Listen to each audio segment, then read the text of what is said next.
The views and opinions stated on this show are for entertainment purposes only. These views and opinions do not reflect the views of the host or guests on the show. Shh, we are indoors. Welcome back, Indoor Voices Audio Experience. How you say experience in Spanish? Experiencia? Yes, sir. Experiencia. Yeah. Yeah. All right. We'll work on that. Yeah, close enough. I'm one of your hosts, Malcolm Aqua. And to my left and to my far left, I have one-time host of the late program and 5-time asthma attack survivor. 6 times. 6-time asthma attack survivor. Had some trouble, baby. Yeah, that's John Luke Shapiro. What's the other name that you called me? Rizzy McRiz. The Riz got himself. No. That's him. I just wanted to hear somebody say it. And Poppy Shampoo. What's good, Brian EDT? How'd it do? Brian EDT. Always happy to be here. What's good with y'all? Good. Chilling. Hey man, what's going Chilling. on? What's going on, fellas? We had to stop like mad people from coming in here so we could record this right now. We just stopped the whole party. They were There's about to get lit, too. a state emergency outside. They said, yo, we can't have y'all outside, and we still It's raining decided to cats be and here. dogs, right. Well, I mean, technically we're Literally. indoors podcast. Staying indoors. Hey, we try our best, man. So Why do you have me on? I say dumb stuff. Like, what do I do? Like, what'd you say? I'm just doing dumb stuff. Like, I'm winking to the camera. What's good? That's You're the most important part of the show, John. yeah, it's Without critical. you, Critical to the team's success, we bro. fall apart. Please. Everybody has a role, bro. I'm just here because there's no girls here. You're the prettiest thing to look at, man. Oh, don't You say got a that. haircut? I see you. Don't say that. It looks nice, bro. Thank you. I like your appreciate hair. it. Thank you. Extra wavy today. Yeah, it's because of the rain. Wow, nice. It's because of the rain. The humidity's doing you right today, bro. Well, thank you. I appreciate that. Gotcha, I bro. don't know what to say for you, but you don't look like a mess. Thanks, man. I just got a haircut, but I'm happy you didn't notice. You don't look like Well, I a guess mess. you got the beard. No, don't notice. Don't leave it. I got a busted lip. That's all people see right now. So it's being hit Okay. by this mic. So don't pay attention to Don't zoom the camera into me. No. Though, yeah. Malcolm specifically. Editor, don't zoom in on him. Just zoom in on me. I'm talking to That's the it. editor. Don't. Yeah, we'll make sure not to do that. He's gonna zoom in. Watch. Anyway. What's good with you, Mr. Water? Shit, bro. Just out here, man. Just just driving and texting. Word. I mean, Irresponsible. I mean, He definitely is, cause I told him, I was like, yo, when I saw this rain, I was like, yo, we still good? Yeah, I was doing the same thing too. Yeah. I was like, we still good for him? He's like, yeah. He's like, yeah, I'm on my way now. I was like, all right, Hey. bro, make sure you safe out just there. so y'all know, this show don't stop for nothing. That's right. We keep this going for y'all. He was going. Respect it. He was going to me. He's like, yo, I just got out of work. It ain't that bad. I'm like, I'm literally like, it ain't that bad. Meanwhile, I got this freaking wind coming out here, and I'm driving out here, and it's freaking Route 9 was a puddle. but low key, it wasn't compared to like what everybody was saying. Like they were saying this is gonna be like the storm of the century or something. Yeah, I've like, been in it's gonna worse be crazy. storms. Yeah, I've been in worse too. Yeah. Yeah, it was been way worse. I mean, this weekend was pretty because it snowed, and that was actually bad. So Yeah, I still feel like this rain hasn't stopped. I feel like it stops tomorrow. But That's what it is. when you see Continuously this, raining. it'll be in a different day. It's probably not going to rain. Don't worry. And if it is, that's very ironic. Weather is a thing. Shout out to everybody who was not here today. It's just we running a 3-man weave right now. Nigel might be here, maybe. Don't count on it, but maybe we might have another person join us. But it's just us today, man. So we are going to cook on the stove. Okay. You guys cook. You guys are both Hispanic. I know you guys have to cook a little bit, man. What an insinuation. I cook. Is that crazy? Is that crazy to say? No, it's not. I think that's a fair assessment. No. That's a fair assessment, I right? mean, I'm not out here cooking crazy meals, but I have cooked before. I made couscous one time. A couscous? What is a couscous? It's hard to describe it, but it's basically something sweet that you eat with like food. It's a thing. It's called I forget what it's called. Oh yeah, I know this little It's like the little balls but they're thing. sweet. I know what that is. Couscous? Couscous. Sounds crazy. That's a crazy name for a food item. Couscous. This guy, man. Nah, he messed it up now. He messed it up. Because I know what you was talking about, but now he just turned it into something else. I'm good. Listen, I just never heard of something called a straight. couscous. Let's get out of that. Let's get out of that. No, It's just a pretty funny name for a food couscous. item. Look it up. Let's get out of that. I am going to have to look it up. Couscous. But I made that. I was doing the HelloFresh thing, right? Yeah, Well, right. I've prepped chicken. I've prepped it with sazon. You clean it out. Made the rice. HelloFresh, cut the check. I DM'd y'all. Oh, did you really? Cut the check. Yeah, I did. Oh, look at that. I did. But yeah, Don't worry, they'll cut the check sooner or later. But yeah, I've cooked. That was actually the last thing I made was couscous. Couscous. Shout out to couscous. I haven't cooked in a while. I'm like the worst man ever. But anyways, yeah, I've cooked and I know you have too. Yeah, So. I've cooked here and there. I'm not a fan of cooking. Well, it's kind of a necessity. You would figure. Yeah, I mean, you could always have someone in your life that can cook. That's fair. And that is the choice that I would like. Okay. But I do know how to cook. What do you make? Rice, pasta. I mean, I could pretty much cook anything. Plátano maduro. Plátano, you know what it is? Plátanos are messy. Yeah. They're really messy, and it's a lot of oil, and I like it. I like watching somebody cook it. I just don't like cooking it. It's too much. But yeah, like I cook some rice, some pasta, something simple. Okay. I don't waste my time, and I be hungry. Like most of the time when I'm cooking, it's because I'm really hungry. So I don't want to waste my time making an hour and a half meal. Like I want this meal to be done in the next half an hour. So, Yeah, that's what it be too. Yeah. Nah, I've only cooked like out of necessity because I have a child. So like that's the only reason. I've never actually cooked. I don't think I've ever cooked for myself just for me to eat this. Like 1,000 pounds. Nah, never. You should try it. You cook like, let me just cook something and just eat it. Straight up. I'll be mad as hell. People that cook say that like they don't like to eat their food once they're done cooking. They're like, because you put so much work into it. it's just like you don't even want to eat it anymore. Yeah. I feel like cookers are, I don't know, like impatient. Like I'm impatient when I cook. Yeah, me too. And then like I know like my mom, every time that she's cooking, she's putting her hands in it and eating it. Not like putting her hands in it. I mean, some people do, but I'm just saying like she's eating it the whole time. That by the time she's going to serve the food to the family, she's not even hungry no more. I'm like, that's crazy. Well, she got to eat at some point, No, 1,000%. But So. Yeah, man. Rice, chicken, Word. spinach. You cook spinach. chicken? Spinach. Spinach? I mean, you like spinach? I've cooked chicken. Yeah, I love spinach. You Popeye? You don't like spinach? I hate spinach. Spinach. You know, I like dry spinach. I don't like wet spinach. That sounds very inappropriate. Yeah, man, it is. on, man. How else do you describe it? Like, Come on, man. like I can eat dry spinach in a salad or like in a burger or something Yeah, like me that. too. But wet spinach, Yeah, bro. I'll leave that for Popeye. Wet spinach, bro. Wet spinach. Nah, for sure. That spinach. Hey, man, spinach slap. Spinach, broccoli. Yeah, broccoli. Mm-hmm. Yeah, that's it, bro. I know pasta is easy. I've never tried to make pasta. It's simple. Yeah, You simple. just- Just. I boil mean, I it, made like boil the it. easy pasta. Like, Yeah. just throw it in the pot. Well, I mean, you got. It depends on what you like. If you like al dente, you don't like al dente. So al dente is like when it's a little like rougher, harder. Mm-hmm. Mm, Yeah. Or if you like your noodles softer, depending on stuff. Yeah. It's all about throwing a whole bunch of spices in there and maybe sauces that you like. You That's gotta all. use sazon for everything. For pasta?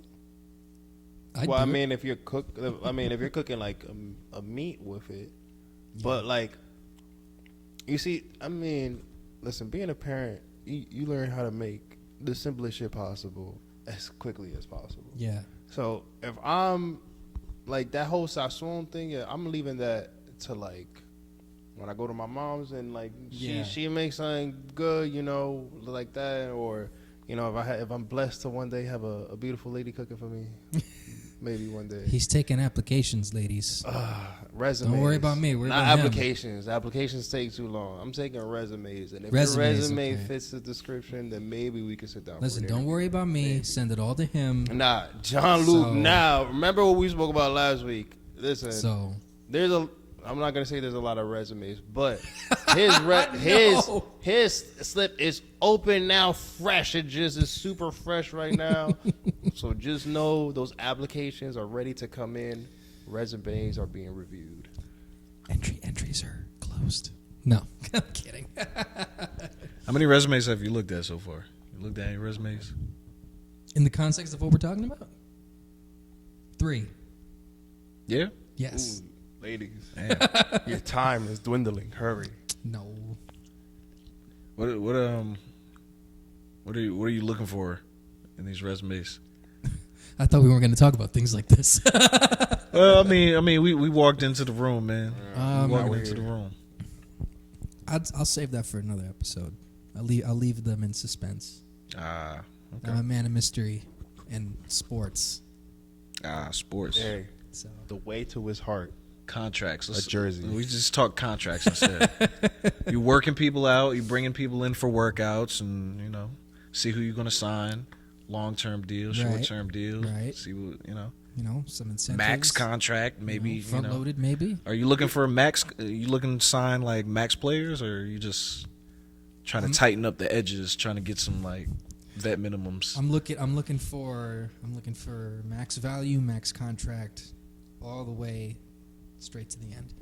You know what, John? I have a question for you. Okay. And it kind of has to do about what we spoke about in one of the previous podcasts. So, how many jerseys do you have?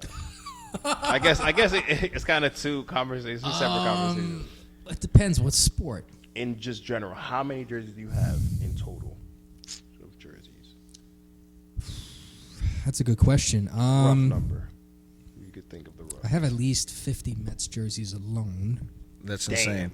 You're like, Maybe I more, thought actually. 50 was the number. No. you thought the 50 was everything. No. 50's just It the has just to one be- team. It has to be. Well, a lot of the ones I had, they don't fit me anymore when I was a kid. So that's probably like a good. Oh, so you got like all your jerseys that you've had, like you have all of them. I have probably 98% of everything I've worn. Damn. Most. Do you, I'm sorry. No, not to no. cut you off. Do you have any of your like jerseys from when we used to ball when we were younger?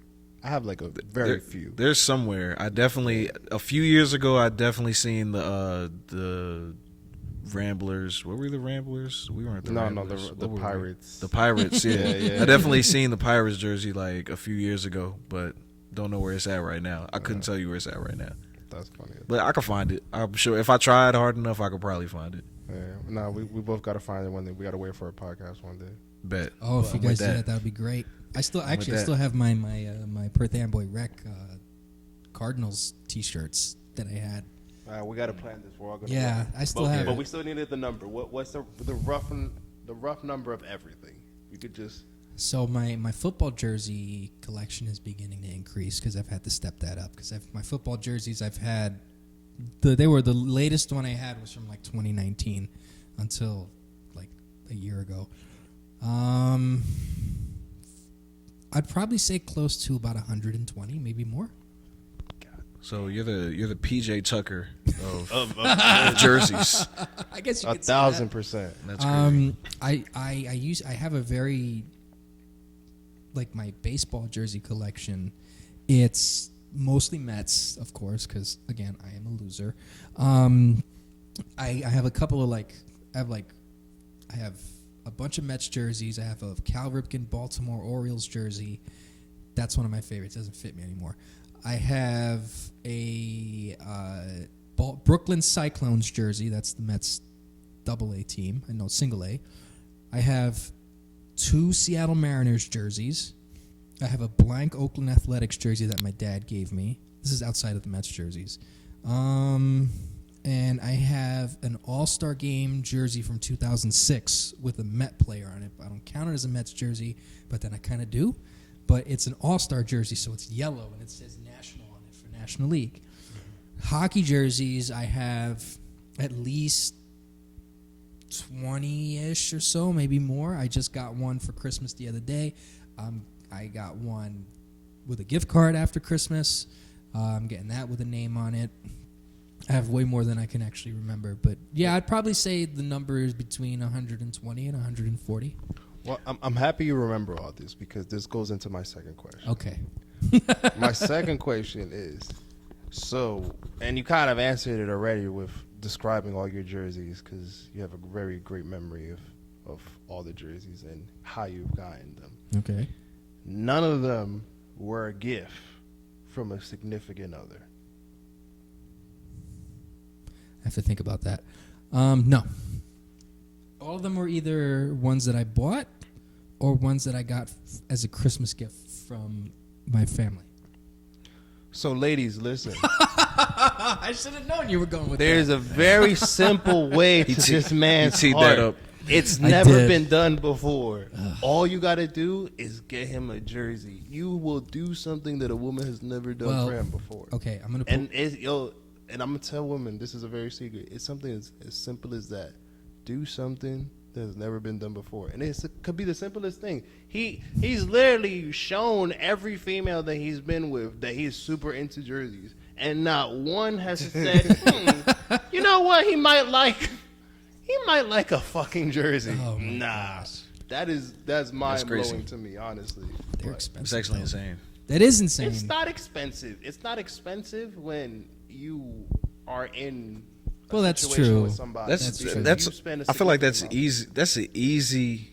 If I'm with somebody and this is like amount. Their thing. this is easy. Like that's the gift. You know every what? year. You saying it, the last one never really did that.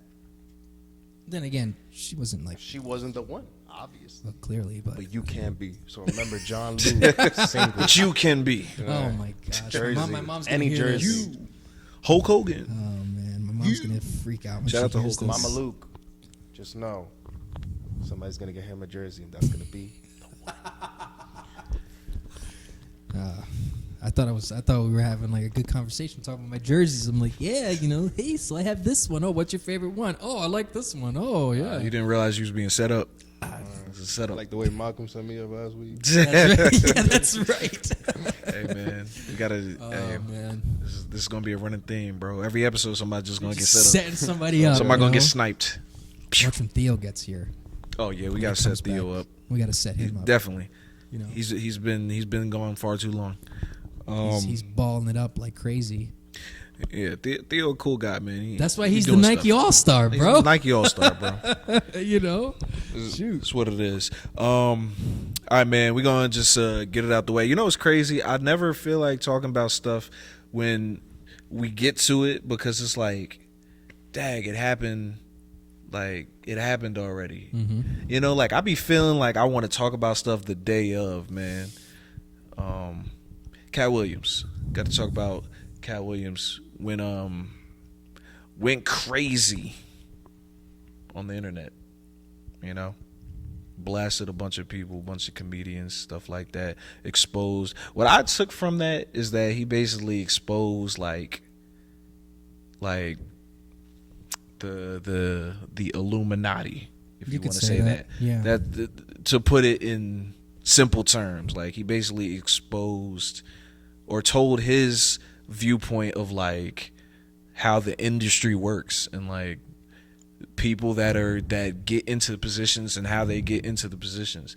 And basically like you can't become super successful in the entertainment business without selling your soul to an extent, selling something. Yeah. You know, in this case, he brought up a lot of like people was like selling ass, like like selling ass. That's Really, one of the like things he you know, brought up. that's one of the things he talked about. Like you know, how they make all the black comedians wear dresses and that sort of thing. He said Kevin Hart was a plant. He said a lot of things. I know. He said "fat face on liar" is like my favorite he line said in the whole thing. My thing is I hate the people that are like focused on like the fact that he said he read 3,000 books, or like the people that said that he ran like a 440 or whatever. Hey, like, I think didn't he go on Instagram like what was it yesterday? yeah, or and few like days he went to ago? the gym. Yeah. He Yeah. ran. Yeah. That boy could run. Mm-hmm. Like I don't like the people that are like focusing, like using those things that he's saying and dismissing his whole point. Like, you know, they're using the fact that he sounds crazy talking about I read 3,000 books, and they're using that to dismiss everything else, like chalk it up to like he's crazy, basically. You know, because he's on he drugs. said a lot. He did say a lot. A lot, and a lot of things. I just feel. I mean, a lot was controversial, but I feel like a lot was not true. Again, I don't know the business, but just based off of just comments that other people have made, just after everything had came out, and as well, just I don't know, just his rant sometimes. Katt Williams is very over dramatic about things, and even a lot of people who heard the podcast and had comments about it, they said a lot of shit is true, but a lot of shit ain't. So it's just like, what are we to believe? Yeah. I think. Well, before you go, Yeah. I think I'm gonna just say that I think, first of all, we don't know what is true. Like, this is his truth. This is his opinion, his truth. So we're only going off of that. It's his point of view, other people's point of view. I just want to say, one, he is responding to most of the people that said something about him initially. Mm-hmm. Like, most of those people, they was on the same platform. Shout out to Shannon Sharp, because like that went crazy for him. Like that's gonna put him in a new stratosphere. Yep. With like just the type of interviews that he's gonna have on his platform. And like people saying that he's just coming out of nowhere saying no, he's responding to like a lot of things that people said about him. And the clip of Kevin Hart resurfaced like on the Breakfast Club, and he was like, Katt Williams, like he messed up his opportunity and he was on drugs and stuff like that. Then Katt Williams said that he's never been on drugs. Yeah, that was a crazy statement when I heard him say yeah. that. I'm pretty sure Katt Williams has been on drugs. Like I'm pretty sure there's record of Katt Williams. He's according to him, there's not. According to him, he said there's nobody that can confirm that like the people that sold him the drugs have never told a story. So I'm like, I don't know. Like I said, I don't know what the truth is. I don't know what the truth is. All I agree with is that people in the industry, a lot of people in the industry did some funny shit to get to a successful point in the industry. I agree with that premise 100%. Like you don't get to there's like a cap that you including can get around to. that time frame, like that he was coming up, like that time frame was crazy, including the stories that we're starting to hear now. Yeah, coming to like I could only imagine what he's probably has seen. Mm-hmm. Yeah, there's like a limit to like where you can get to. I feel like you can be successful without doing any crazy shit, but then it's like it caps off at a certain point. And then to get to that extra point, you gotta do some funny shit to get to that extra point. And I just feel like that's what he was talking about. And he said he's just not the type of guy who's gonna compromise himself over getting to that point. So like, it is what it is. Yeah, no, the funny part about Katt Williams is he started coming up when I was younger. He started coming up around the same time where like Chappelle was hitting it big. You could name all the black comedians and just regular comedians too, like D.L. Hewley, freaking Dave Chappelle. Steve Harvey was still in the game at the time. Cedric the Entertainer. Martin Lawrence. He was still doing stand up here and there. Sinbad was still doing stand up to this day, even though he was sick not too long ago. The thing about him with the whole black men wearing dresses thing is interesting, because if you actually break it down on who has done it, and it's not just black actors too, it's just actors in general, you'll notice that, and this is going to sound very conspiracy theorist, but it really isn't, almost every single big actor you could think of has worn a dress once in their careers. Like, perfect example is Robin Williams. So, and I'm not trying to besmirch Robin Williams by any means, but Robin Williams did Mrs. Doubtfire. And while he was big already back in the 70s and 80s, and Mork and Mindy and all of his stand-ups, which were hilarious, he did Mrs. Doubtfire and his career shot up. It's not a coincidence. Same thing with Kevin Hart. Kevin Hart, at one point in his life, was saying, I don't want to put on a dress. Puts on a dress, bing. There you go. Martin Lawrence, same thing. Does Big Mama's House. What movie did Kevin Hart put on a dress for? I think he was doing a SNL skit, was one of the big ones. I'm trying to remember another one, but I do know that he did put on a dress for a Saturday Night Live skit. It's not a coincidence after But never that. for like a movie role, right? Still, it's the same concept. Saturday Night Live is the biggest comedy show on television, so it's essentially the same thing, you know? I guess. I mean, audience-wise, yeah. I think, but I feel like, I don't know. You know, you look... Are we still in that type of era that something like that matters? I believe so. I believe it and when he talks about the exposing of the industry, I don't think any of those things ever really change. You know, I don't ever think those mantras ever really change. They just come in different forms now. You know, like Dave Chappelle didn't want to do it, and then when he decided to go live in Africa, everybody started calling his name and calling him crazy. For what? That's and that's my thing too. Like they call everybody. That's what I feel like. I feel like it validates the belief that there is like a higher thing that you need to do, because they call these people crazy. They call Dave Chappelle crazy when he didn't, like, that's how they dismiss these people. They calling Katt Williams crazy, like, and everybody that responded, they're literally just like calling him crazy, and they also responded like, and they didn't say he lied about this or that. No. I mean, some people said that, like, you know, some of that stuff isn't true, whatever. Oh, I'm whatever. sure he's probably fabricating the people like Steve Harvey and stuff, the main people that he like said something about, even Kevin Hart, they didn't say like, listen, he lied about this. They didn't say no record straight. Yeah.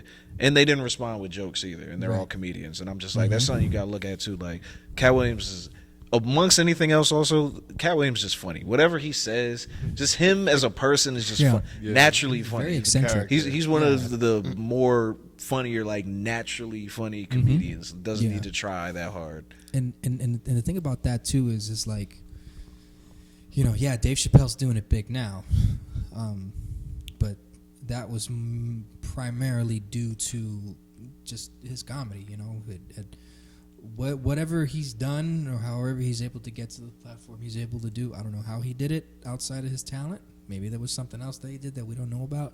But I am on the firm belief that the industry makes you do things if you want to reach a certain point. And, you know, there's stories out there for years that confirm this kind of stuff. I believe all the conspiracy shit about the industry, anytime a story comes out that, like, whatever it is, I'm with the conspiracy stuff, because I feel like the industry is all conspiracy, all like, right. Well, the shit is a joke half of the time. Right, like, but look at what happened with Harvey Weinstein. Harvey Weinstein was him and his brother were part of one of the biggest production companies ever built in the 90s and early 2000s, maybe before that, right? Somebody has an axe to grind, or his time was over with. So then all this stuff started coming out about all these allegations of, you know, the Me Too movement and him forcing himself on women and all that. And all the women that he, you know, unfortunately that it happened. I'm not discrediting any of this, by the way. I don't want that to come across, because what he did was vile and it was nasty. And obviously there's pressure not to say anything because you don't want to ruin your career, which is understandable. But all of the stuff that started coming out with the Me Too movement basically confirms a lot of that, because a lot of the women that he forced himself on were big movie actresses, and not even just big movie actresses that have been on big shows, or, you know, they're talented either way, but people who have been featured in many different things. So, like, you're gonna tell me, Katt Williams says a lot of crazy stuff. You also have to remember, he's a comedian, so he's gonna try and get you to laugh or say something to get you to laugh. It's the same thing if you listen to Tracy Morgan. When have you ever heard a Tracy Morgan interview where he's not being a jokester? You can't, because he's naturally that way, and that's how he is. So a comedian is always going to try and find a way to be funny when they're in a situation. Now, speaking for myself, I'm like a really bad comic at this point in my life. I've done stand-up comedy before, having studied it, all this stuff like that. When you're in, even like here now, like, I'm being straight up, But like, you see me goofing around on here because it's just something that I've learned from doing stand-up, is just to try to bring levity to a situation to make it better. And that's how a lot of these comics operate. So when they're saying stuff like what Katt Williams is doing here, yeah, he's probably fabricating some stuff for the sake of fabricating stuff just to get a rise out of people. But this is where the part of listening to what people say and then relating it to something else, that's where everything comes in. And when he's talking about the industry, from the stories I've read and stuff that you've seen out there, I believe it. And again, another name, Jamie Foxx. Jamie Foxx had that, I forget her name. It was the character on In Living Color. Was it Wanda? Yeah, Wanda. I think Wanda. Yeah. There you go. Perfect example. But that's the thing that he was saying. It's like almost all the top black comedians, like almost all of them, you could point to a point in their career where they had to wear a dress. Mm-hmm. And it's like yeah, like other people outside of that have done it, like you said, like Robin Williams. Mm-hmm. And there's like other examples, but like it's like all of the black people have had to do it, and you know that's just a thing that a thought process that's been around for a while in the industry, that like, you know, they try to like what's the word, like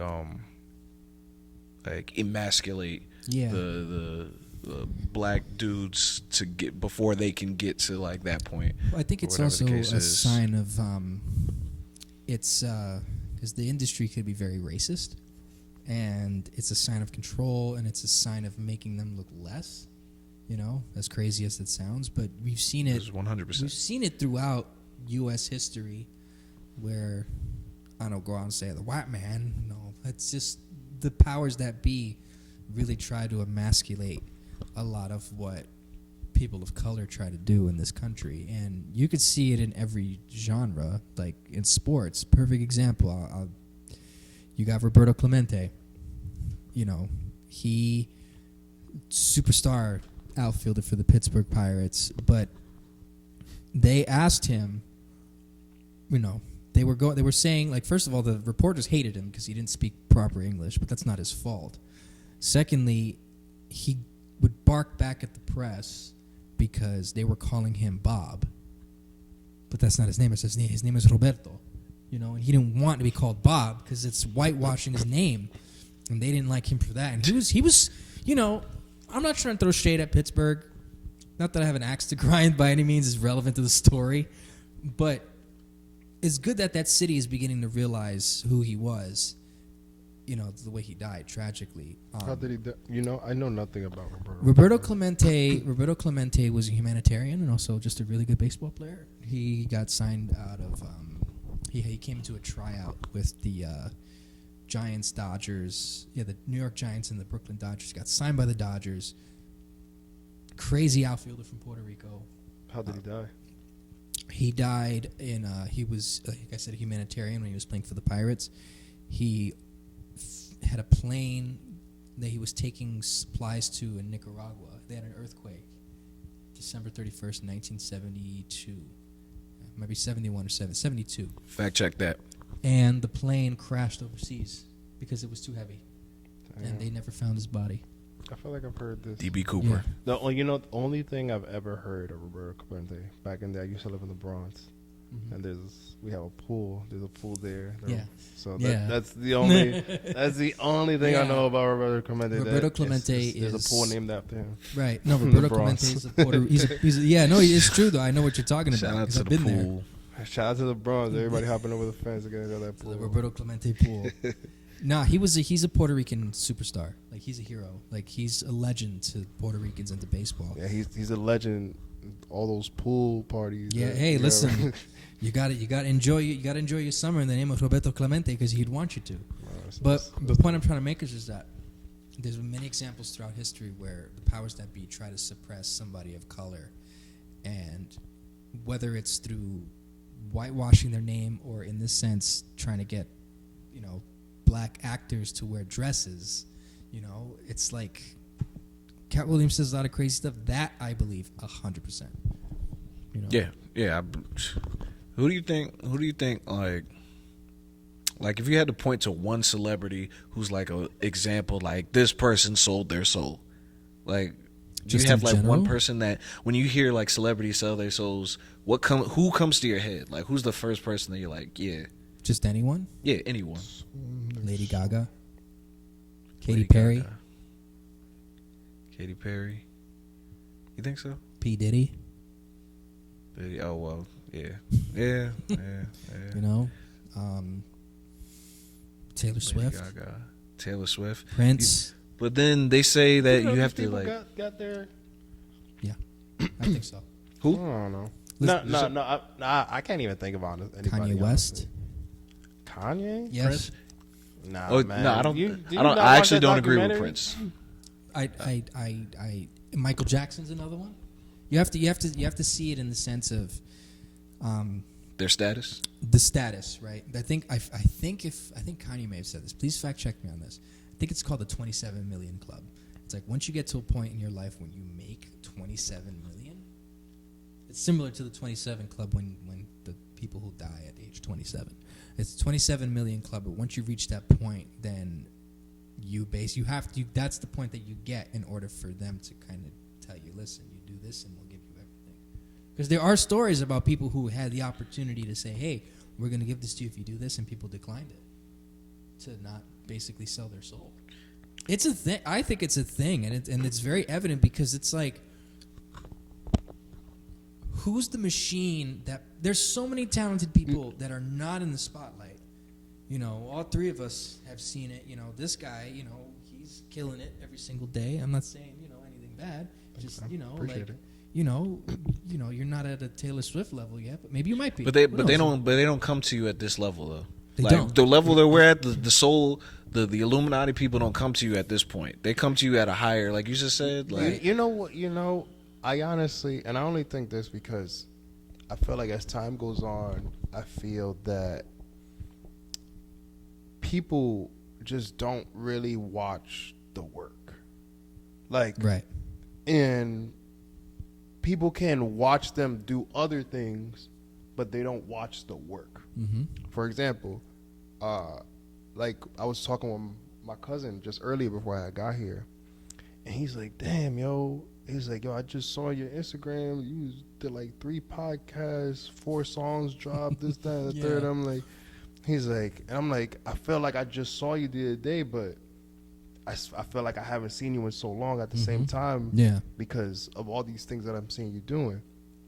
But mind you, to him, he's like, this doesn't even make sense. Like, where did you find the time to do this? Right. But to me, I'm just, You're I'm just working. I'm doing your just, thing. but that's the thing. Sometimes people don't see that. And most of the time, not even just, people just don't see it. Right. So when it's happening, it's ongoing. People are doing what they have to do. Everybody has their own lives. That's what we go through. And I just feel a lot of the times it's easier for us to just say, oh, this is going on behind the scenes, and that's why we're not obtaining this. Right.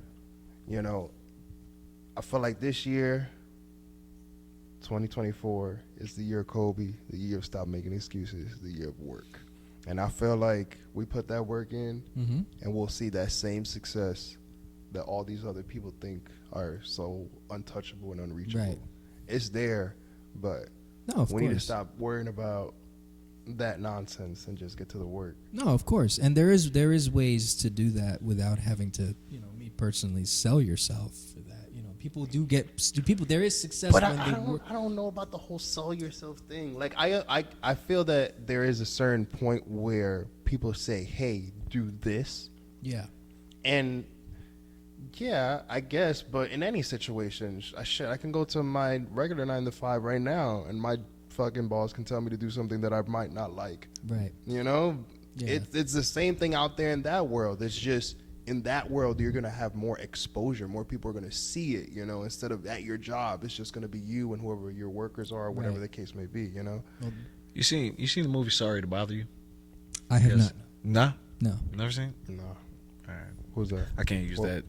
I can't. Well, If you, it literally is like a metaphor of what we're talking about right now. Like it's like a visual metaphor of what we're talking So about. before you make that point, I do agree with you, because people do get big without having to have to deal with that. I do agree with you because it's attainable.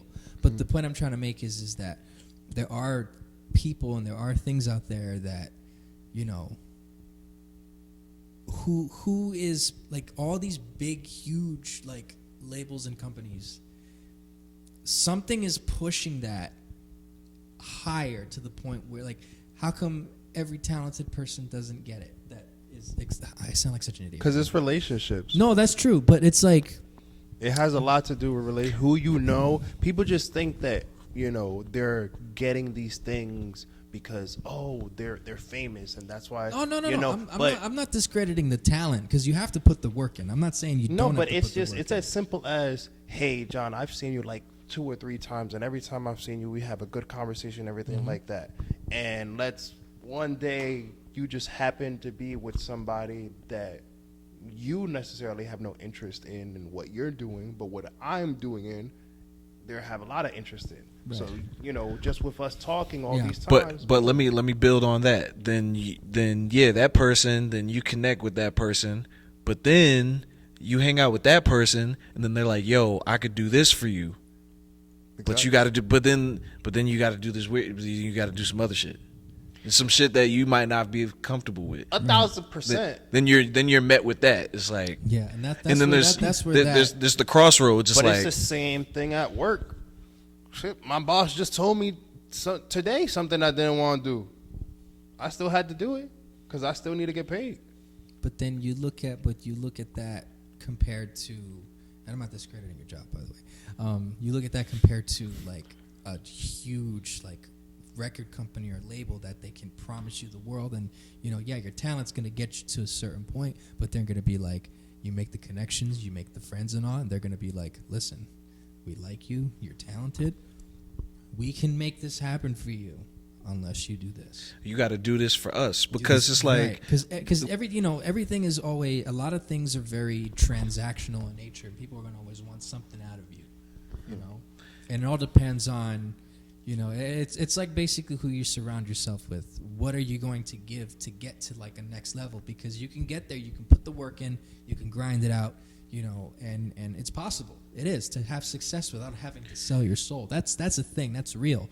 But there's a certain level where you see people who are immensely talented. I'm talking about crazy talented, and they're arguably more talented than somebody like I'll use a comedy as an example. Bill Hicks. He was basically an underground comedian back in the day. Very funny, spoke truth to power, right? Dies early. But he had a chance to make it big. He was going on all these talk shows. He was going on all these, you know, he was doing circuits around the country. But he never decided, like, he didn't go anywhere because he didn't take that offer. And barely anybody knows who he is unless you're a comedy nerd. But then you look at a guy like, let's say, a Kevin Hart or a Jay Leno, right? Mm-hmm. Everybody knows who Kevin Hart is. Everybody knew who Jay Leno was back in the day. He was the host of The Tonight Show. So what was there? Like, they were already doing the work. They were already at least somewhat funny in their careers. But what makes Jay Leno or Kevin Hart funnier than Bill Hicks? If you talent-wise, none. Bill Hicks was funnier than both. But those guys made decisions in their careers, whether they did something like the dress thing that was talked about, or whatever Jay Leno did with, you know, the executives at NBC or whatever, to screw to certain people over. David Letterman, for example, they did things that weren't talent-based, that pleased the executives and record companies for that. So that's what I'm trying to say. Okay. So, all right, Pro. Now I'm about to give you another example. Okay. Now, let's say that you are in a situation of management.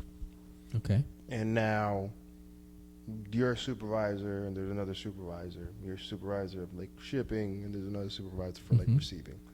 And now there's a specific employee that nobody likes. Everybody hates him. He causes an issues, but he got signed locked down with HR. Maybe he got hurt at the job or something. So he's kind of untouchable. So basically, there's a situation where he did something wrong. We have proof of it, but we still don't want to fire him because of whatever reason or yada yada. But management comes up to you and says, John, this management position is yours, but all you got to do is fire this guy that nobody likes. Now you're going to screw over the current manager because they're probably going to fire him to move you up into that position. Sacrifice. Would you not do it? That's a sacrifice. Now, mind you, this guy, nobody likes him. Nobody likes this guy. Everybody wants this guy to be fired. He's a troublemaker. But it's fun. But it's fine. That's fine. Like if you choose to do it, you choose to do it. But it's it's where does your moral compass lie? It's just like putting on this is equivalent of like if they ask you to put on a dress, quote unquote. It's like where does your moral compass lie? If you feel comfortable doing that, then go ahead. Then you do it and you get what you get where you need to go. Yeah, but now you're also not thinking of now you're messing up the manager who's now about to lose his job. This guy who at job he fucking sucks, but what's going on in his home life? Why does he come to work and act this way so much? He probably has a shitty home or whatever the case may be, or shitty things going on. Boom, now you just got him out of another job. So you took two people out to put yourself up. What is the difference from these actors, these comedians, these singers, rappers that do the same thing? Me personally, I wouldn't throw somebody under the bus in a management position like that. I wouldn't do that. I don't think that's right. Because if in a job like that, if it has to get to a point where... But you're doing something that somebody else won't do that has to be done. He is a troublemaker to this job. But then just like movies have to be made. If you don't do it, somebody else will. Okay, then. That's fine. It's like you know, Nah, I ain't even gonna... Look, I'll say this. If Go ahead. I'm in a place where the only way that I can get forward is that I have to do something outside of the work that I put in, then I don't think I should be in that place. Because after a certain point, if I'm not going to be given that position because of the talent that I have or the work ethic that I have, then that doesn't mean that means that I'm not going to be there. But work ethic only gets you so far. It's like, what are you? It's one thing that you can go and make 1,000 buckets and go 50 for 50 from the free throw line or whatever the case may be. Yeah. But are you showing up to the games? Are you there? Are you just showing out in practice, or when it's time to play the game, are you really there to go?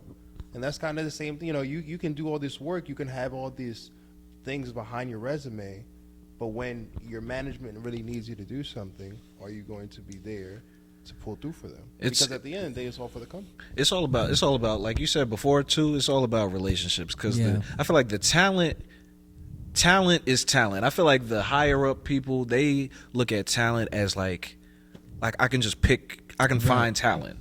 It's about what you're willing. It's what are you going to do for us? Right. Like what are you specifically going to do for? Because you're just as talented as the next person. We don't need you. We can use this person. We can use that person. But it's like, what do you provide specifically, or what are you going to provide for us to get you to where you need to go? Look at what's his name, Isaiah Thomas. Mm-hmm. Ain't nobody back when Isaiah Thomas was on the team doing nothing in the Celtics. Not at all. Mm-hmm. He was the only one killing on that team. Yeah. And what they do, go ahead and throw him off to where they send him to? The Lakers, Cavs. After that, Wasn't they it send him Detroit? to Cavs. Cavs? Okay. Just set him for failure. That's what they did, and he gave his all for that team. Then didn't he play the game the day his sister died, and then he got injured.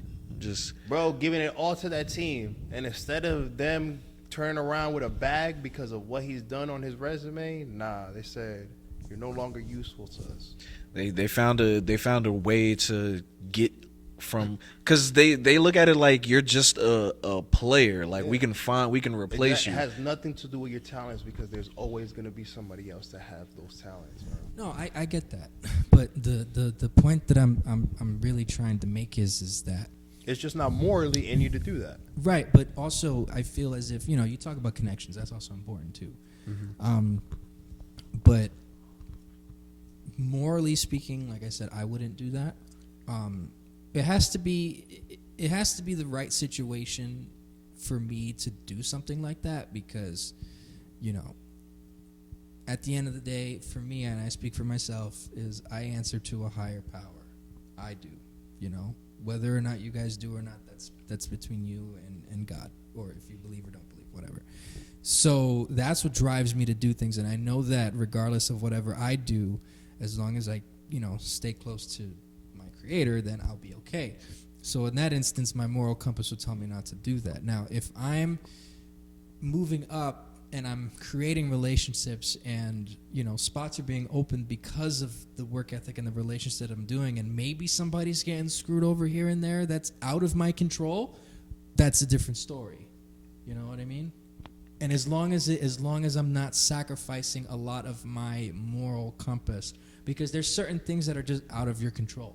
You know, like that, the situation that you talked about, that is directly in my control, because then I would be putting somebody out on work if I decided to throw some money to this. But if in the example where like somebody gets traded, or, you know, or like if like they give me this without telling me something, right, and I decide to take it, you know, because it's the right thing to do, I can't, if it's a situation where I can't control it, that's a different story, if that makes any sense. You know, so when it goes back to the whole industry thing, if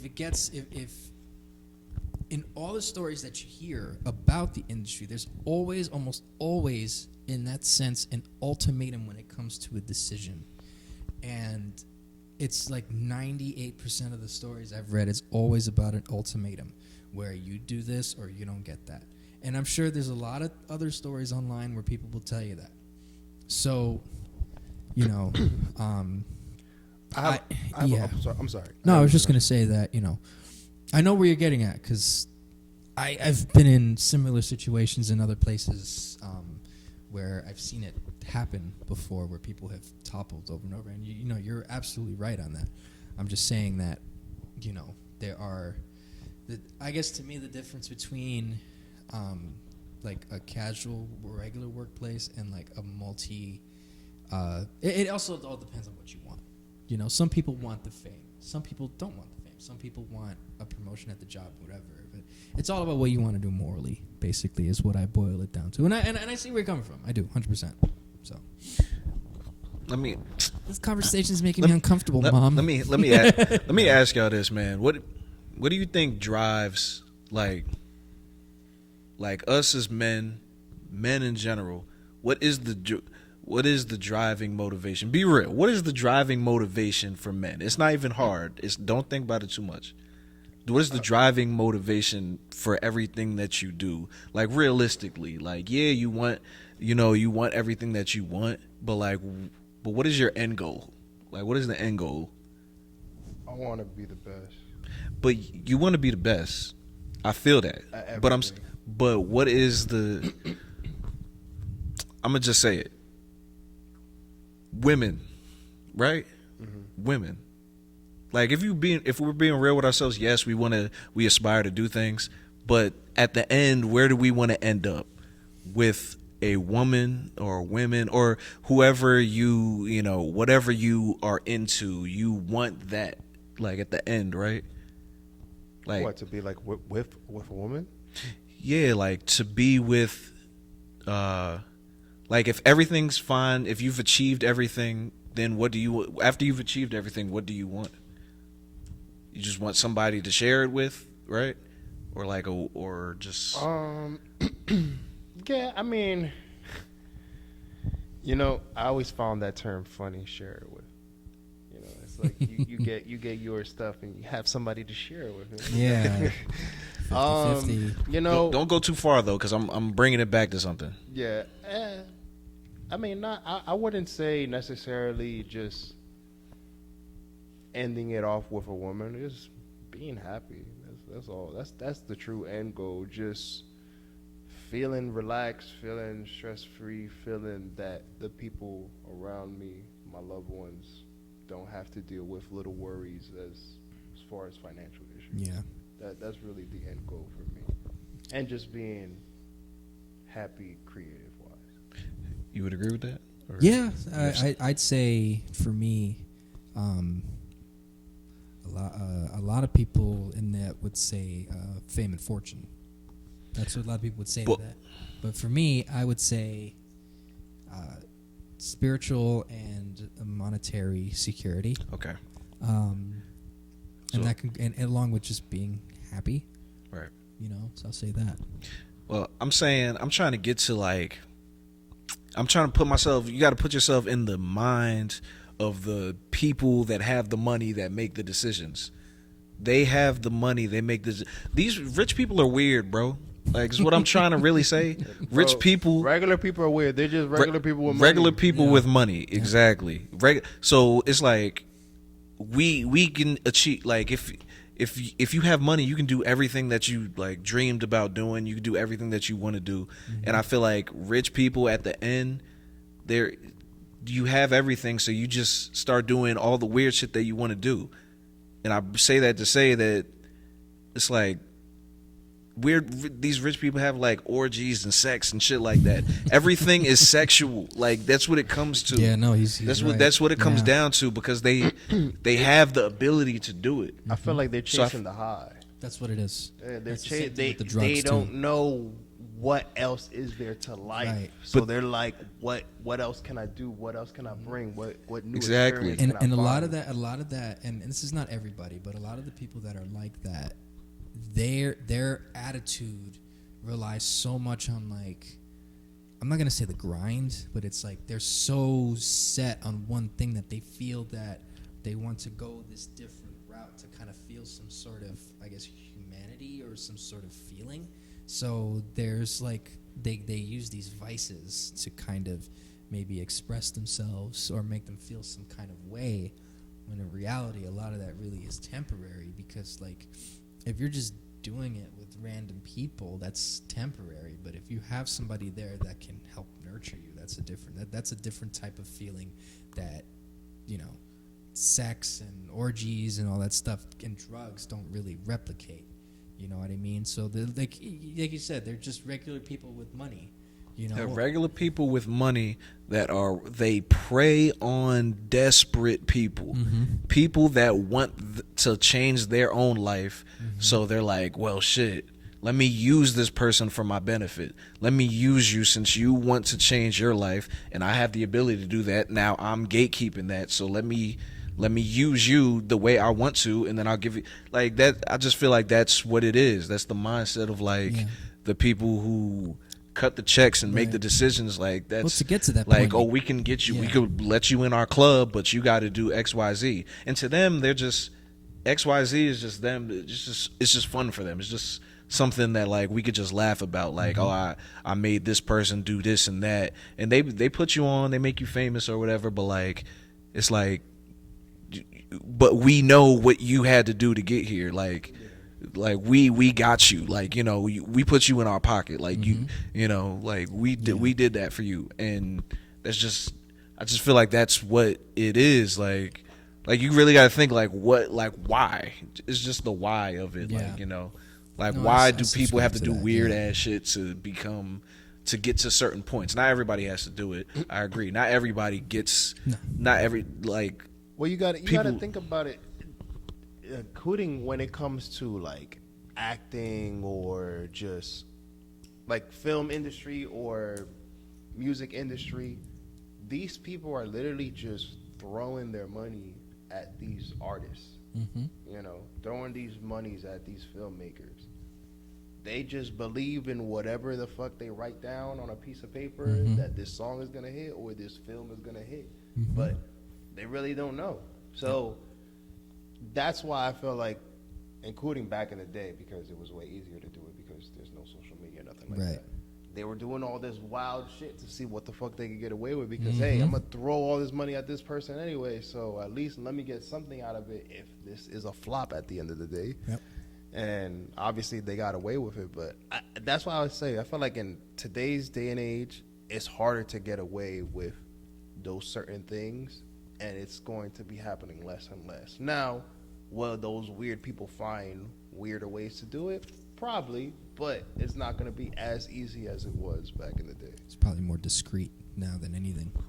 Yeah, but I feel like look at the guy Justin Roiland who. Oh no, it'll come out more. Yeah, now. it's these usually he would have been in the 30th season of Rick and Morty before somebody finally said no. In 2002, he tried to touch me weird and. I mean, you even see that happening to like the old heads now. Like, look at Bill Cosby. Well, yeah, that's what I'm saying. Yeah. They wait until now to bring all the Diddy is dealing with now. But why was he not dealing with this in his prime? Why nobody? But now people are okay, or like they feel braver to bring up these issues now, which is a good thing. People like that should be brought into the light and shouldn't be, of course, able to continue to succeed with all this. Things are still going to stick disgusting cracks, things that they're doing. For sure. So that's ultimately where that lands at, is that it's going to be exposed more now, which is a good thing, like you said. That's always a plus, but things are still going to fall through the cracks. We're an imperfect world, so things are going to still pop up here and there. Yeah, well, I feel like sometimes we need to put more blame into ourselves. I feel like all 100%. These years we continue to see, videos, commercials, people's, advertising. Oh, if you see something, say something. If something happens to you, report it. Blah blah blah. But nobody ever says anything. But I feel like now we're getting to an era where people are holding other people more accountable. It's not just you're going to get away with this. It's not just you can do this. Like even. I personally now work in HR. So it's like laws change every day. Yep. Every day. Because people are just tired of the same. I mean, what was it, 2-3 years ago that they went into the White House? All these crazy ass people went into the White House. Like, imagine if that would have happened like 10 years ago. Like, that would have been insane. Like, wow, that was 3 and years that ago. just happened 2-3, and we don't even talk about it no more. Like, a whole bunch of people ran into the White House. Like it was nothing. I'm convinced. I'm convinced that at some point in time, around that time, we like split off into a different timeline. Like we're in a different timeline. We're not in the timeline that we was when we was growing up. This is like split off into something else. Where was the CIA or not? Like that's wild to me that things like that are happening in this day and age. Like that's the day we live in, man. Yo, you guys think you think Will Smith would be like unstoppable if he like just came out as bisexual?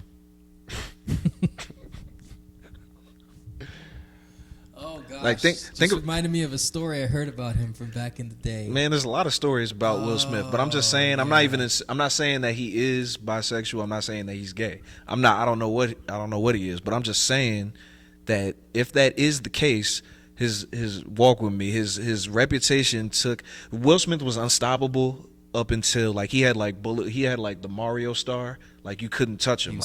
He was running through everything, and then he was living with Bowser. That's why. Hold on. And then he slapped Chris Rock, right? And then that sort of like deactivated his like invincibility. So like he became. I don't think so. No, I don't think that. How did it stop him? That man slapped a man on live TV, a famous actor at that. His friend, a famous comedian, one of the most all-time funniest famous comedians, slapped him at the Oscars, one of the biggest events in America that happens nationally every year. Right. And what did he do? He slapped him and then enjoyed the rest of his night. Not only did he enjoy the rest of his night, he won an award. And he accepted it. Yeah. That's right. And became a victim somehow in the speech. He was crying like he was a victim that night. See, you see, I think only Will Smith could do something like that. Yeah, but his image would have been bigger, or it would have come out positive if it weren't for the fact that everybody knows every single detail about his relationship with his wife. And the thing is that like it was like this weird transition from like the mid 2000s to like the 2010s, where like the Smith family ended up coming out as like this sort of like experiment family where like there were different colors of like hair, and the kids were doing weird projects, and people were always this is the ideal couple. You know, and like, you know, look, everybody gets to do, you know, I'm not judging anybody. You do you, honey boo boo, but like the thing is that then the whole cheating allegations started to come out with Jada Pinkett Smith and all that. And he started becoming a herb because he was getting real corny, which I don't really care for because I'm master corny over here. But the thing is that it started to come off as disingenuous after a while because it felt very stilted, right? So then that was the decline. Like there was one video he did. It's like the YouTube Rewind they used to do. I don't know if they do it anymore. Yeah. And he was part of one of them. It was just pre-COVID, and it was like, yo, this sucks. And then like, well, that didn't have to do necessarily with him. No, but like you could just see that something was going on with that whole family dynamic with the kids doing these, like Jaden Smith saying, like, you go on Twitter and look up Jaden Smith's old post. He was like, he's a character. Then you see that, and then you see like they're showing how they live, and they're like, I think at one point there was a rumor, or I don't know if this is true or not, that they were into Scientology. Maybe they are, maybe they're not.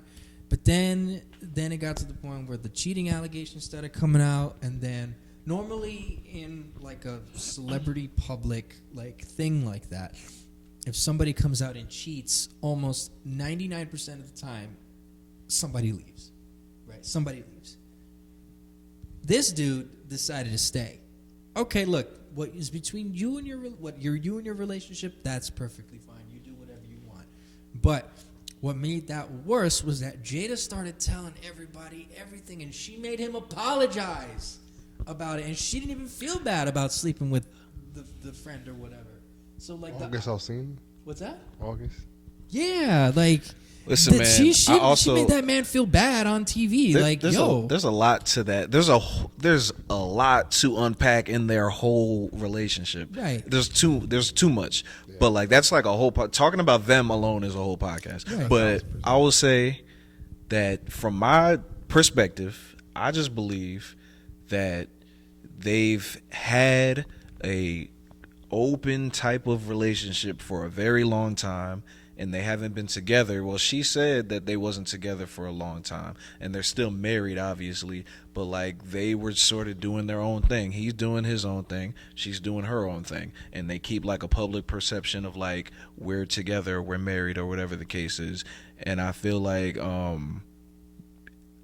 the reason that they're together today, because their kids are grown, they're not together for the kids. Yeah. So I feel like the reason that they're together today is because he doesn't want to divorce her because she has something, I don't know what. There's something there that's like, I'm not going to divorce you. For I don't know why. I don't know what. I agree with you. I agree with you on that big time, because it's definitely not for the money.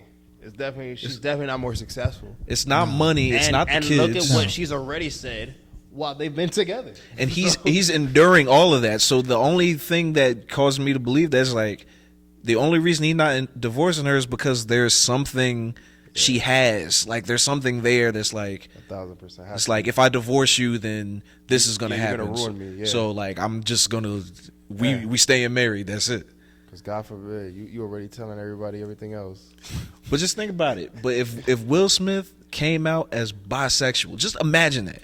Just imagine if he did that. You know how he would be out of here. Like again. I don't think much that would change much, because I feel that people think that already.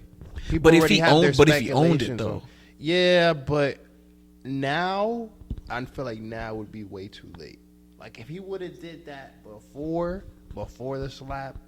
You know, I don't want to say before the, because the August thing happened a while ago, but if he would have did that around that time, I feel like that would have been justified. But after the slap, the August thing, I feel like that would have been too early. I don't feel like the world would have been quite like, I just feel like right now, like Will Smith would be the face of like the LGBT, like he'd damn near be the face. Yeah. Like he'd be Will Smith, and he'd be like damn near he'd be walking hand in hand.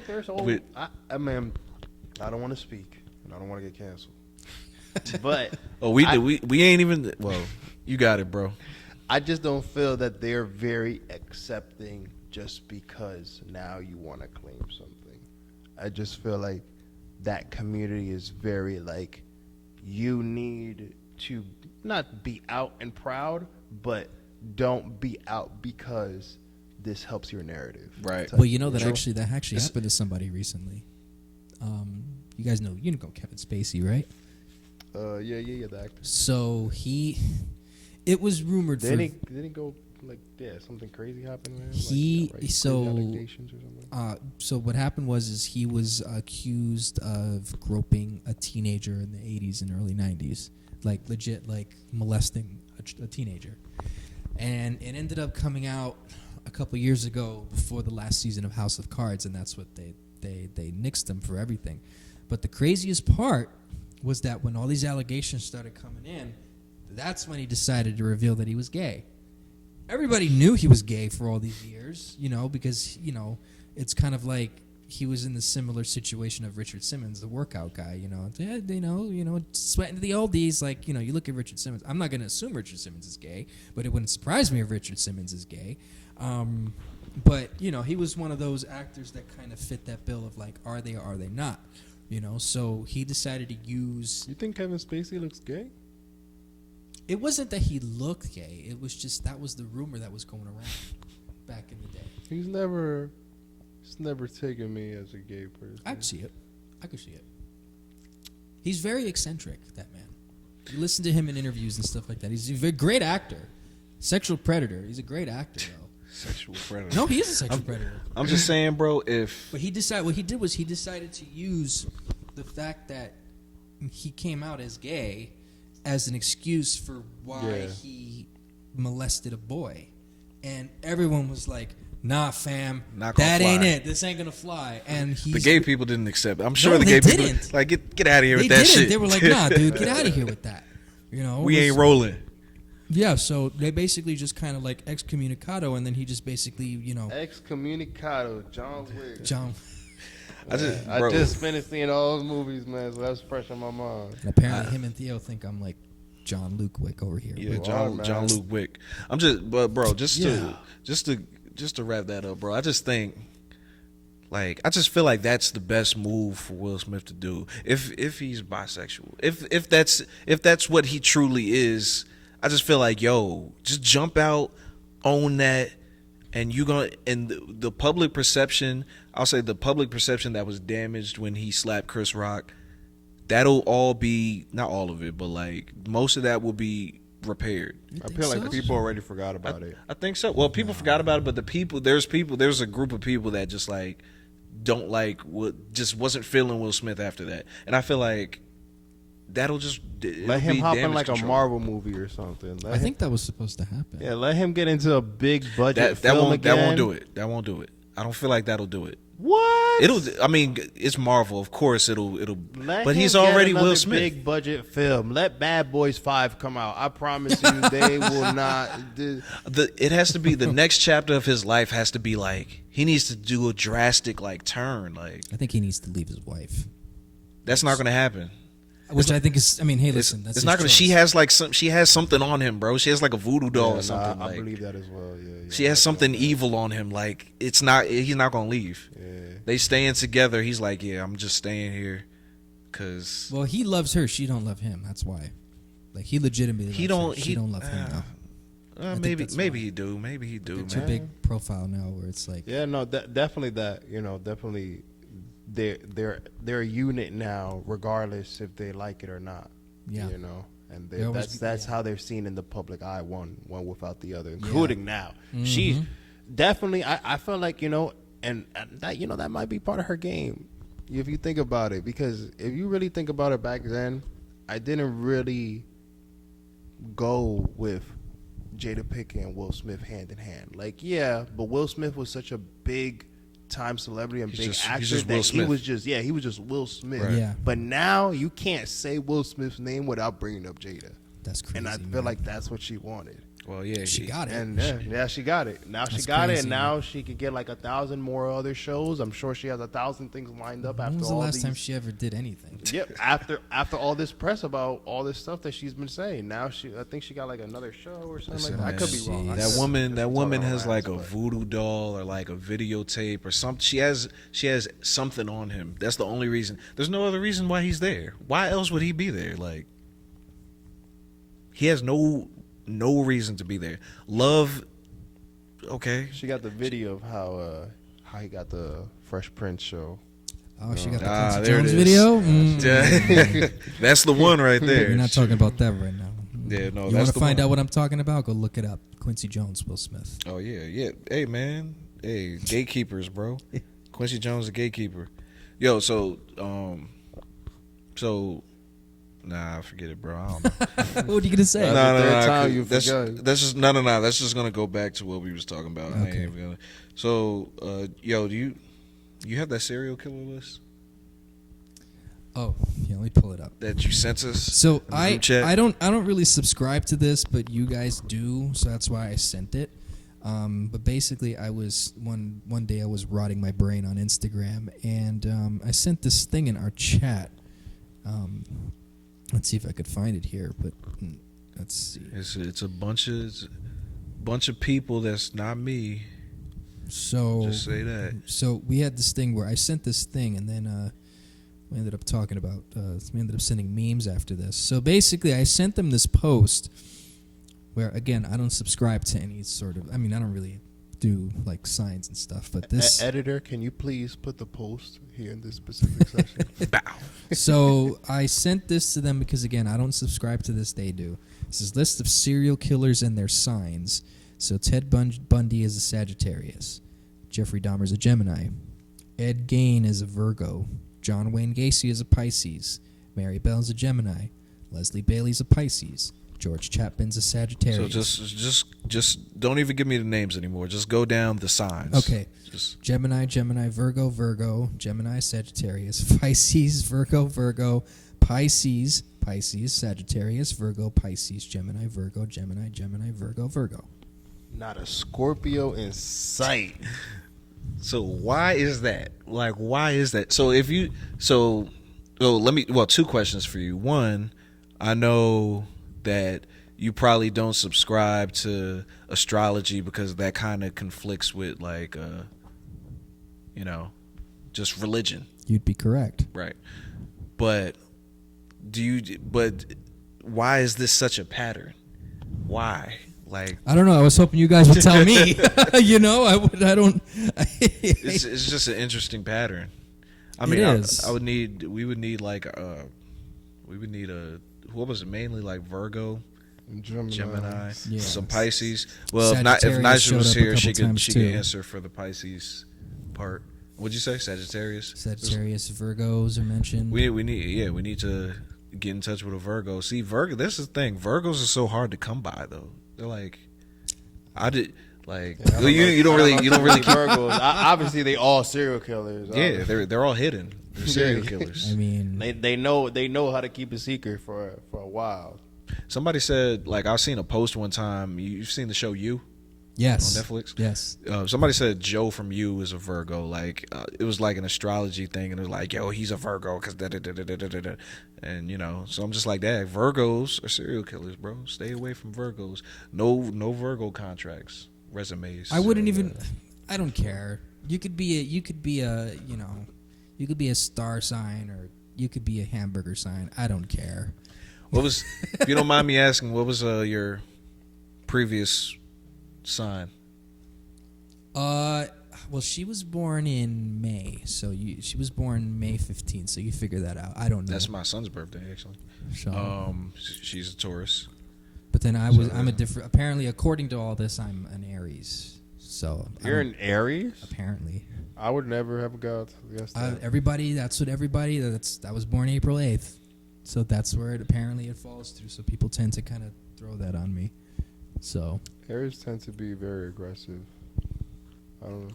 Are you aggressive, John? aggressive. Jonathan Wick? Jonathan Aggressive Wick. relative to what? What I was told and again, I don't subscribe to this. This is what I was told.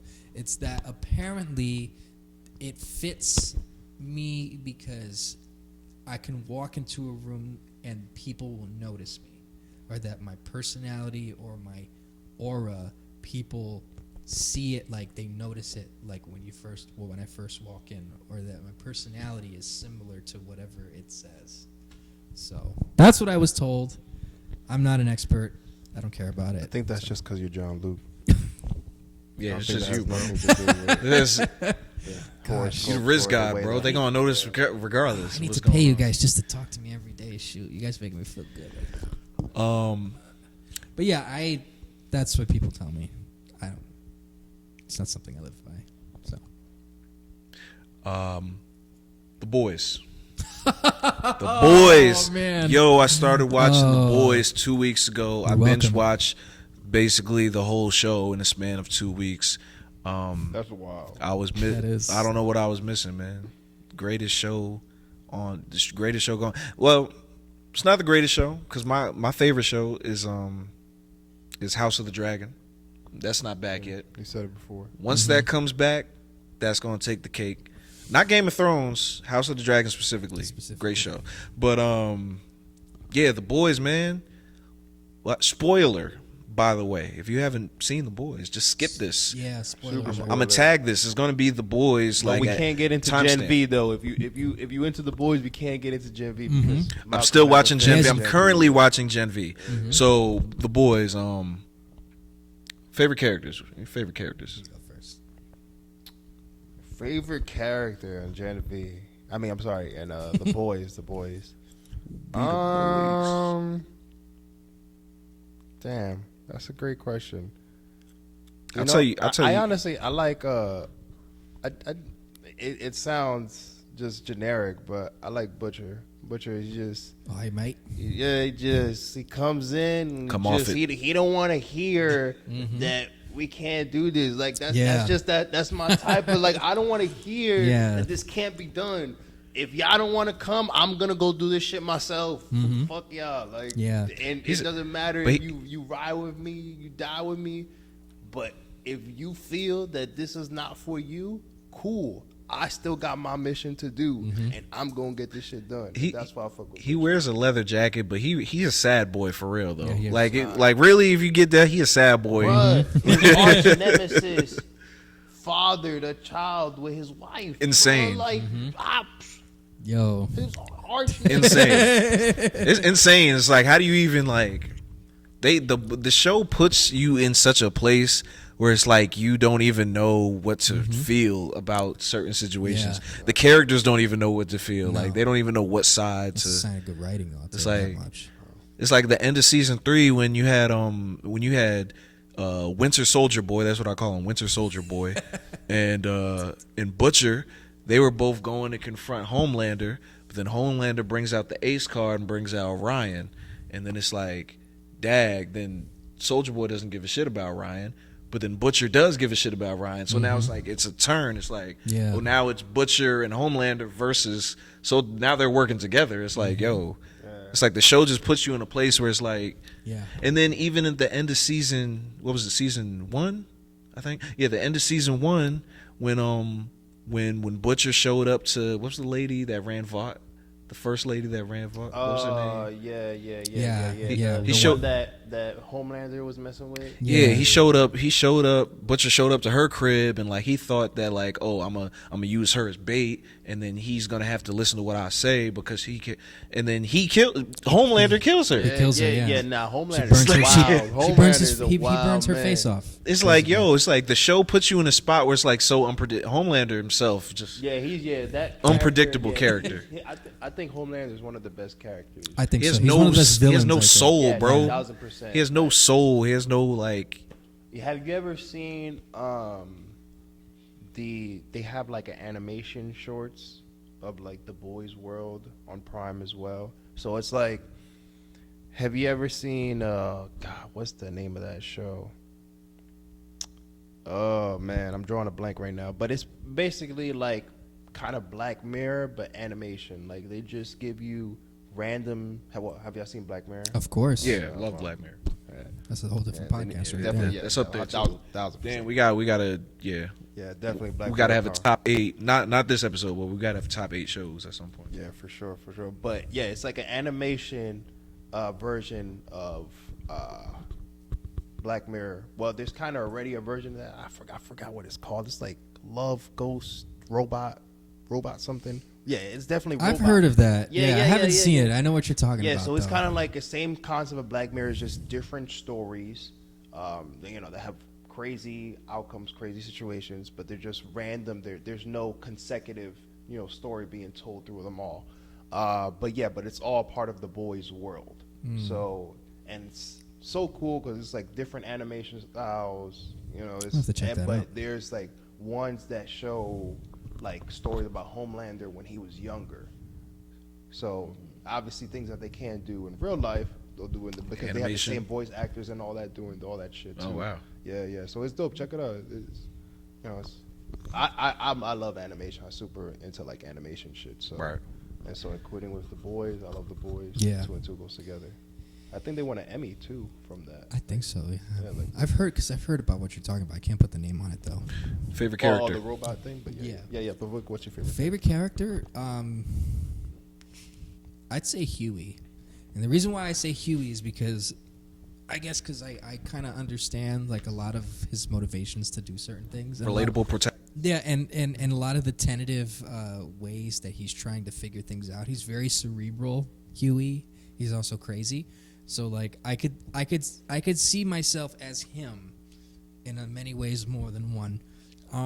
The Deep I also find incredibly hilarious because he is either very oblivious or he is just, he like just his whole story arc of just like him wanting to do more, but he's stupid enough not to, get to the point. Like when they brought him back to the 7, Yeah, no, I can't stand. he was the so overly confident. Like they didn't want to do it. They the did way it he 'cause they needed- stands every time, like just his pose, like gets me Yeah. mad every I time. know. He gets And then me it was the whole thing with the squid, which I was alluding to. Oh, Malcolm about, hilarious. yeah. which was hilarious, and then I like Starlight too because I think she's cute, but she's cool. Well, we're going with the second one. My second will be Frenchie. I like him a lot. Frenchie. I like Frenchie's him a one of lot. my favorites. Mhm. He's top 3. He's top cool. 3. Yeah, He's cool definitely. people. It's like that's the dude you want on your side. Yeah, nah. Like straight up, like nah. he seems very resourcul, and Yeah, he was super resourceful. And he's got good taste in women, man. He got two Yeah. badass bitches. Baddie. Two Baddie. badass. What was that bitches. in the first season when he had that baddie living with him? He just like, yo, we gotta blow all this shit up. Yeah. Blow up his whole apartment. It's like, she was ride or die. all right, bro. Bro, he's got 2 of them. Bro, Like they they both just bad. Just like they get all- shit done. And like, they all want to be. Oh, what about that other one? I don't know, cause they kind of like played with it. But what was that in season 3? I think when that lady came back that he used to work for. Yeah. Mm-hmm. Yeah, there was like some sexual tension with that too. Yeah. so Yeah. I'm sure Frenchie banged that as well. Like course. he's had all of them. Yeah. Of course, No, Frenchie out here slanging, he's a great slanging character. French dick. he is. He's a great character. I would say my top 3, Frenchie would be number 3, and then number 1, I agree. Butcher's. I like Butcher. Yeah, he's Billy a great, Butcher's up there, great yeah. character. And then number 2 is Black Noir. That's the person I wanted to talk about. Y'all started talking about it. I didn't want to say nothing, but yo, I was mad how they killed him. I don't know what happened. I don't know what's gonna happen next with this character, but Yeah, they're bringing him back next that was season. apparently Maybe. apparently he's coming back. I hope. I Yeah, like- no. There's already like a set picture. Well, in the advertisements, like the commercials Oh, that they that's put, right. they've had Yeah, it out yeah. on That's there. right. Picture. And I think like on Twitter, like the official boys, like they said, we have no reference to this picture, and they just put a picture of Black Noir with like standing next to the deep end. So That- he's that is is he a zombie? Like what's going on? Well, Twitter yeah, account that's is what they want you to wild. find out. Yeah. Like, go watch the show, find out No, what happened. Man, I'll say this: the social media accounts they have the boys account, the official one for the show, and then there's actually, if you go on Instagram, they might have this on Twitter. They have a fake Vought International Twitter account. I love that when the basically shows do that. That's insane. it's basically acts like it would if it was in the show. Yeah. And I see this on my feed all the time where they're talking about the movies and all that, and I'm just like, yo, this is great. Like, I love when shows do that, because like Black Mirror did it at one point. Oh, did they? Yeah, they did. I forget what they did it for exactly, but they made, I think it was either Black Mirror or some show made like this burner Twitter account that was like talking about stuff about the show, but it was like really cool. I'm trying to remember it. It's like in my head, but I can't really. How long? I just got into Black Mirror not that long ago, so I don't know. So good. Oh my gosh. Yeah, no, I got into it right before the last season. Yeah, so Black Mirror is, I mean, that's goated. It's a goated show. But yeah, no, the boys and Amazon and Chris Kripke and all them, they do a great job in sticking to the original source material and giving you a good story. And like he said, it just throws you off. Like, you know, the memes instantly become a lot funnier online when you know the context within them. And that's one of the big reasons I started watching the show. And then, like, you know, when I see the Homelander memes now, I just crack up because I hit my friends up once I was done watching it. I was just like, yo, this is crazy, man. Like, this is even funnier than it was before, you know? So fuck that guy. Homelander's nuts. yeah. Now, you know, it's funny. I saw the other day there was a sound trending, and I clicked on the sound, and funny enough, it was from The Boys. Like, it was like a violin. I think it's from like when Homelander. Yeah. Oh yeah, right. Mm-hmm. I would say that, like, so you guys have changed my thought process. Now I'm like, oh, so Black Noir might still be alive. But my original thought was like, yo, this is a cool character. He looks cool, and then like, he was just funny. Like, and I feel like they didn't give him enough. I feel like I was upset. I seen it coming right before he died. I was like, oh, he's about to fucking kill him, and then he died, and then I'm like, yo, that's it. Like, I think that's what this new season this was a cool ass character. I feel like they should. Well, talking about bringing him back, you obviously you weren't aware of that. Well, right that changes. Yeah, that changes. Yeah. It. But season 3, they started touching on his past and stuff like that. And But that's the thing. They just started touching on it, and then they offed him. I was like, I liked the whole, before he died, I liked the whole thing about how he sees things in the cartoon.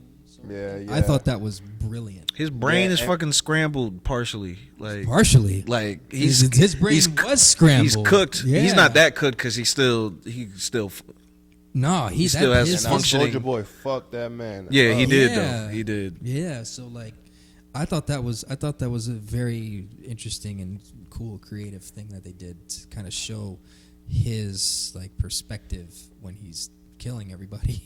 And you know, and this kind of spoiler, super spoiler. It might be a little too spoiler for Malcolm too, but there is a character in Gen V that, and you know since you've watched it, that is very, I would say, when things happen with him, as far as his outbursts, he has a very similar take. Like with Noir, how he sees these cartoons, there's a character that when he goes a little too out the rail, he sees puppets. Is that the brother? Yeah. Oh, yep. So, like, I'm curious when they see each other, if they're gonna add, like, you know, that dynamic into season 4. I feel.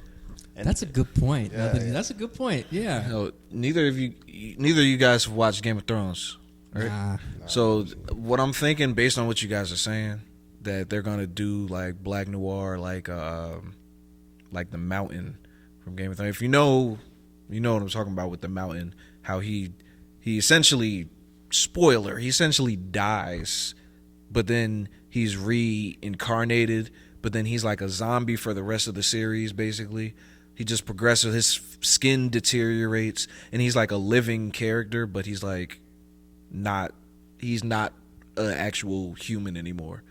He's like a reanimated corpse essentially, and I feel like that's what has to happen unless they just bring him back. I'm like, yo, he's dead. So supposedly, from what I've seen, they're actually gonna show his face now. That's insane. Yeah, there was one like picture I've seen, or it was some advertisement, but I did like they showed the actor without like his helmet on. Wow. And that was Shit. the first time I've ever seen it besides in that, throwback scene that they showed, Wow. So, Well, let's see. We'll see what happens. I will say that Winter Soldier Boy is also one of my favorite characters as well. Yeah. I like him a lot. He's just a piece of shit from like the whatever era he's from, the 80s or whatever. Just piece of shit.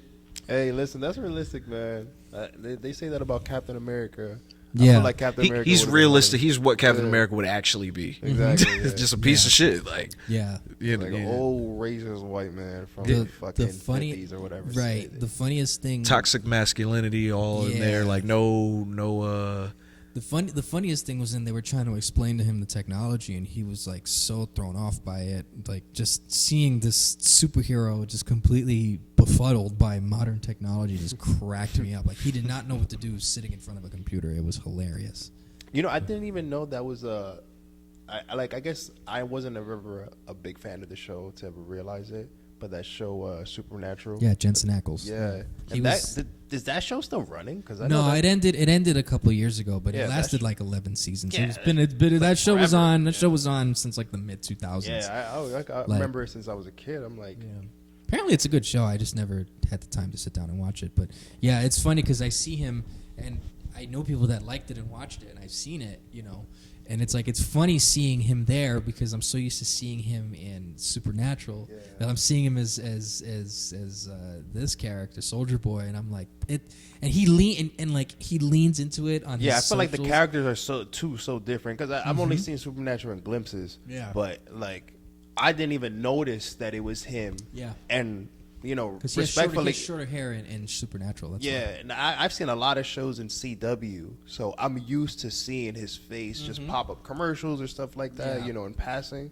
So I feel like I would have definitely remembered to be like, oh, this is the guy from the show that I never watched. he had But like, longer hair. I still seen. Yeah, I he know. has longer hair and he has a beard. Yeah, That's why. no.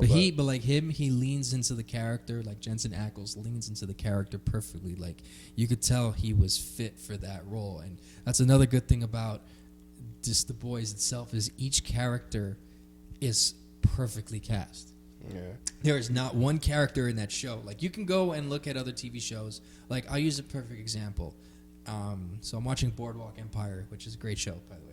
It's an HBO show, and there's a season with Bobby Cannavale, which I'm trying to remember other stuff that he's done, but basically big Italian guy, right? And the character that he plays in the show, right? It's good, but it just seems a bit out of place. Now, thankfully, Steve Buscemi and all the other actors in that show carry it, and he's only in the Bobby Cannavale's only there for one season, but like you could tell that was off because he was very stilted. Maybe that's what the character was supposed to be, but I wasn't feeling it. I'm glad he was only one season. You could pretty much figure out what happens to him, just by my tone. But like when The Boys, like everybody is perfectly cast. Like if you look at Billy Butcher, and you look at Carl Urban, and you look at Billy Butcher from the comic, it's perfectly done. Same thing with Frenchie, same thing with Mother's Milk. Like all of those characters, and even the superheroes themselves, Homelander, Anthony Starr is phenomenal as Homelander. Like I actually is heard that he insane. does like method, or he was doing method, like he just stays in character the whole time he's filming, basically. Like he's Homelander when the camera's not rolling. Like he just keeps that character going. But he's to like a keep him cool in. dude though, so like nobody Right. takes offense to it. Right. Like Daniel Day-Lewis, where he freaking was Abraham Lincoln and was a total jerk to everybody. So- I laugh. I just saw. I don't know if you recently saw Dave Chappelle put out a new special on Netflix. I haven't seen it yet. I want to watch it. I haven't seen it. And he brought up the first time he ever met Jim Carrey, and it was like a similar situation. I've heard about this. Yeah, I've heard about it where too, he yeah. was doing that movie for who was he trying to? I forgot the guy that he was trying to play in the movie. It's a famous movie that Jim Carrey in. That he was being another comedian. Oh, Andy Kaufman. Yes. That was yes. Man on the Moon. Yeah, so he was acting like Andy Kaufman the whole time. So Dave Chappelle over here meeting him for the first time. He over here acting like he's like, this is some bullshit. I came here to meet Jim Carrey. You're not this nigga. That's actually a really good movie, by the way. Yeah. So, but yeah, Anthony Starr, phenomenal. You know, Carl Urban is Billy Butcher. Like, you couldn't have picked a better actor to play that role. Like, he embodies Billy Butcher so well. Yeah, no, he is. It's like a Tony Stark, Robert Downey Jr. Right, and you could situation. even say the same thing about Huey, Jack Quaid. Like, he's perfect for that. You know, it's Dennis. I think it's Dennis Quaid's kid. So yeah, it is. Yeah, I heard that also. yeah, so like it's just like, and even the people like you know even everybody have fought, you know, Giancarlo Esposito. Like, if Giancarlo Esposito is in your show or in your movie, 100% guaranteed going to be good. That man is awesome, and he's great. You know, like, yeah. And then it's crazy because, like, I immediately realized watching the show, I'm like, yo, the superheroes are the villains, and the boys are the good guys in this scenario. And I thought, like, at the beginning when I first started, like, the first couple episodes, I thought Huey was gonna just become some super villain. I had no knowledge of the comics, so like I didn't know what was gonna happen, but like I thought Huey was gonna like become a super villain or something like that. I mean, like the first episode, A-Train runs through his girlfriend. It's like, yo, that's the moment that I was like, yo, What a good way to introduce like, yourself what? to that show. Yeah, I mean that's the hook. That's the hook right that's there. it. that gets you, that locks you in immediately. It's like 1,000%. like I You know what? In the new season that's coming up, what's that guy from Walking Dead? Jeffrey Dean Morgan, he's going to be part of it. Yeah. That's He gonna be- played Negan in Walking Dead, I think it is. Yeah, I've never seen it. but- Yeah, I've never seen. I mean, I just know the character. I've never seen it either. No, but I love when shows that I like get bigger actors in there, because it just, you know, that tells me that they're getting a bigger budget. Right. So And that makes it even it's better. gonna be a better season. That literally, I was thinking when I was watching the first season, I was like, "Oh, the second season budget is gonna be crazy." I already see like this is gonna shoot up the second season. Exactly. And you can bro. see it because like the certain things that they try to do, like the part where they have the giant penis, right? That they if you look at the behind the scenes, they actually constructed like the shaft of a giant penis. Like they actually had like it was like a giant warehouse and everything. Like that's that Amazon money right there. It's crazy. There's some scenes in that show that's like, for me, it's just like, yo, this is hard to watch. Like I can't, like when the little guy. Gen V. Oh yeah. I'm sure there's gonna be like the show has this thing of like doing something so ridiculous. It's like, yo, I can't, like, I physically don't want to watch this right now. Oh, when like when that guy went into the other guy's dick. And Yes, exploded. that was one of them. That was one of them. When That's what I'm referring to. When he jumped in, I was like, yo, I don't think I can watch this. I started to scroll past, and then I seen him blow up, and I was like, all right, That's the let me- best now you got- one. now you gotta watch. Now you gotta see how watch this ends. it. Yeah. No, I seen it. No, I just scrolled. Like I just scrubbed like 10 seconds just to. Like, all right. I know he's inside, then he blows up. I'm like, I just didn't want to. It just made me uncomfortable. I'm like, yeah, I can't watch this, bro. The scene, and you're gonna know what I'm talking about in Gen V. You're gonna be like, what the fuck am I watching? Which one was this? Try to say it without. So it's the first scene that I can remember that the girl gets really small. Oh, yep. I know what you're talking about. Okay, I know what you're talking about. Besides her introduction. Yeah. Okay. I know. I think when she gets introduced small. Yeah, she does. Yeah. Mm-hmm. I know what you're talking. Okay, good. Like I had to think about it for a second. Yeah, but that was like the first time I really remember her getting small after that. Yeah. And it shows how she gets small at that. Yeah, as well. Yeah. Something so else happens to where like she has another way of changing her body, which you'll see when we're Yeah. Another thing that they Well, did spoilers. that was like purposely uncomfortable. Like I know they made it to be uncomfortable. Was like what's his name's his gills. the deep, yeah, Deep's his gills. Yeah. Like when they first showed him, I'm yeah. like they did this so it could be uncomfortable. Like this looks crazy. I Like think one of the girls he was with had a fetish for it. yeah, she was like stuck her hand in there. Yeah. Like, Oh, that I one. was That like, one. yo, I'll admit that one was a bit. I hard was to like, yeah, watch. this is like I'm nah, good off man. this. It's like the show does this stuff to make you uncomfortable. I know they do. They get a kick out of this, I'm sure. Yeah. It's still great though. Yeah, no, it's 1,000%. the show's 10 out of 10, bro. Well, I'm glad you finally got through it because it's like I don't really get to talk to many people about that show. Oh man, You know? it's like I want to find like a little group or something to talk about. I need to find a group. Oh, dude. I need to find a space. I'm to talk surprised you about the didn't. show. I'm surprised you didn't hit me up. I told you to. I'm surprised you didn't hit me up when you finished it, because I would have relished that text. I would have been like, oh yeah. Oh yeah, man. Yeah, That's great. This show is insane. I just Can't wait for it. remember watching I was watching the final scene with Homelander and him blowing up the guy at the rally and everybody was cheering. Oh, another crazy thing that he did was which I had so many crazy things that he did. I alluded you to it. He said, "Oh, he's going to do things much worse." Is when the girl was on top of the building and he basically forced the girl to kill herself. That was insane. That I was like, "Yo, that she did it." It's because he kind of revealed like his true thoughts, or I forgot what he said exactly, but he said a lot to her. Yeah. And he wasn't supposed to say that to anybody, and then Yeah. at that point, and then he just like, all right, well, she has to die now. Yeah. I've given her too much. Mm-hmm. Like, you know, but then eventually he owns it. Like, yeah, he kills the guy at the rally at the end. Yeah. And the little shithead stepfather's over here cheering. Mm-hmm. Mother Milk's like daughter's stepfather or whatever. Yeah. He's over here cheering and shit. Like, So, I was like, this I- little asshole. Like, get out of here, bro. that guy. I know. Yeah, I know.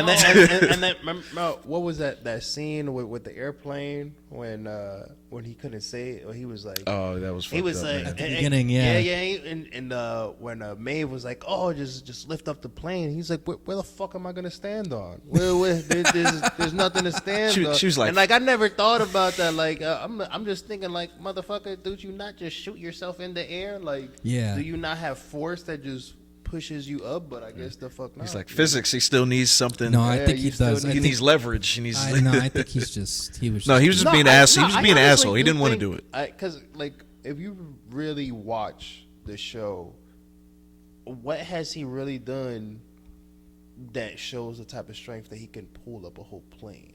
That's true. You know? But the thing is, the issue was he didn't even want to try. Like he Yeah, was just like, but- because he didn't give a shit about any. He didn't give a shit 'cause about. that's anybody. where the heroic side usually comes in other movies. Like, Yeah. it's the trying, you know. I 'Cause- gotta give him all because I can. Right, because the Fulmer show. is like, fuck that. Yeah, I ain't doing because that the shit. show puts him out as to be a Superman type character. Right. And we're so used to seeing Superman as the one who can basically have superhuman Yeah, do strength. anything. Yeah, Do anything. But he's just like, nah, I'm good. He's like, Because good. I'm all right. because his concern is the cameras and the adulation of like Yeah. the people. So he's like, I'm already gonna get my press time like when this is over, so I don't need to actually save anybody. Yeah. You know, I heard a theory, and again, this is just me speculating, Okay. that maybe the next move for Homelander might be to become president. Because if you think about the way that he moves, he's always worried about all numbers. It's like, when after that situation at the rally happened, that they were like, oh, you're 38% up with all white males and whatever. You know, that's what he's worried about. That's a good like, point. and you think he's a superhero? He could, if he really wanted to, he could just destroy everything. If he, so be it. He threatened to do it. He threatened to do that a But couple he'd times. rather win, the hearts or win the approval of all these people. I feel like, and You know he's already what? kind of in control of Vault. He has that little what's her name as the standby, the redhead. She's just kind of like the face. Yeah, but- she's. Oh, just- she's insane. She was insane. Are you talking about Ashley? yeah, Yeah, she's insane.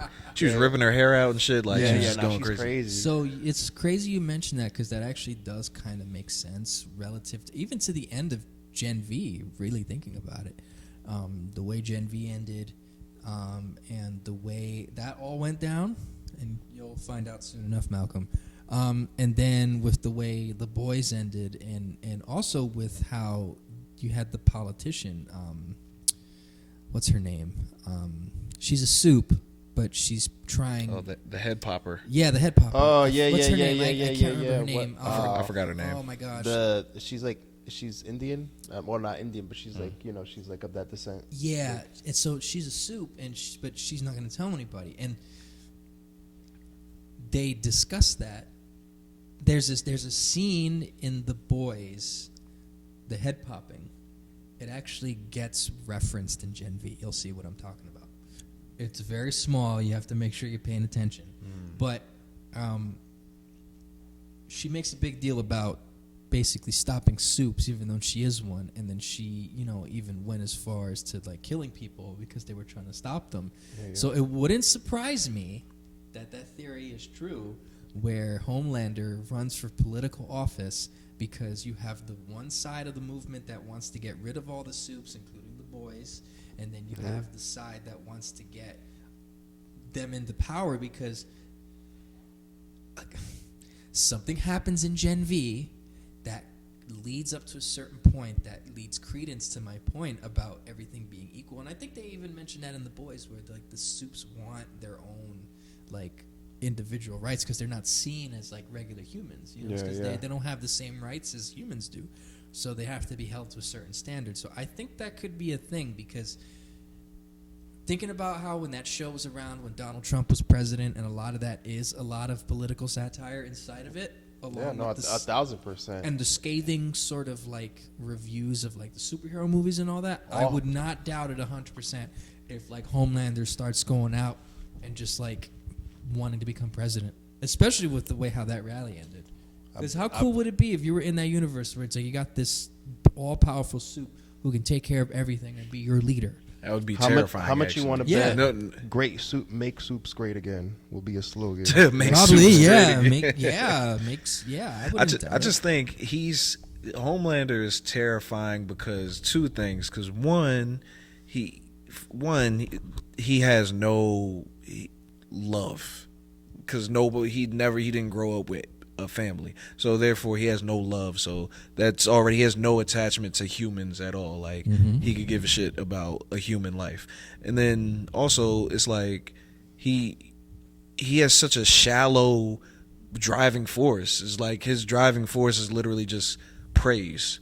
Like that's the only thing that he lives for is praise. Yeah, it's such a shallow thing that's like you could easily, like, once that's gone, once you eliminate that, like literally he threatened to like if you do that, then I'll just kill everybody, like blah blah blah blah blah. So it's like, well, you can see, and that's the scariest thing, because including especially in the show, I don't feel like they have not. They're like, there's no kryptonite.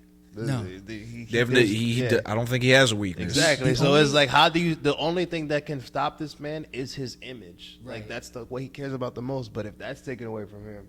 Yeah, and there were scenes in the show when his approval rating was going down, when he was actually having like, and then things were starting to like kind of, like there's a scene where he's in like a tunnel and he's on his phone and he's like having a whole breakdown.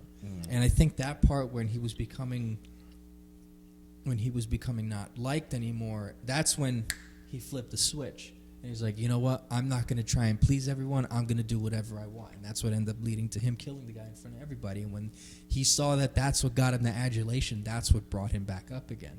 Because towards the end of the show, he was really like, people were really starting to get on him because things were starting to come out. Yeah. So I liked when he first seen that Soldier Boy was back, Winter Soldier Boy was back, and he was just like, he was just shitty. Like, he was shitty because, like, first he was thinking about his image. Like, damn, if this dude's back, that's like if LeBron's playing and then Michael Jordan comes out of a time machine. It's like, oh, this guy's the fuck. I thought I had this shit locked up. Now this guy's back. But like, yeah, he just seeing him as like shit. Like, yo, his statue's in front of the building. Like, yo, this is the guy. Like, he's gonna fuck up my whole image.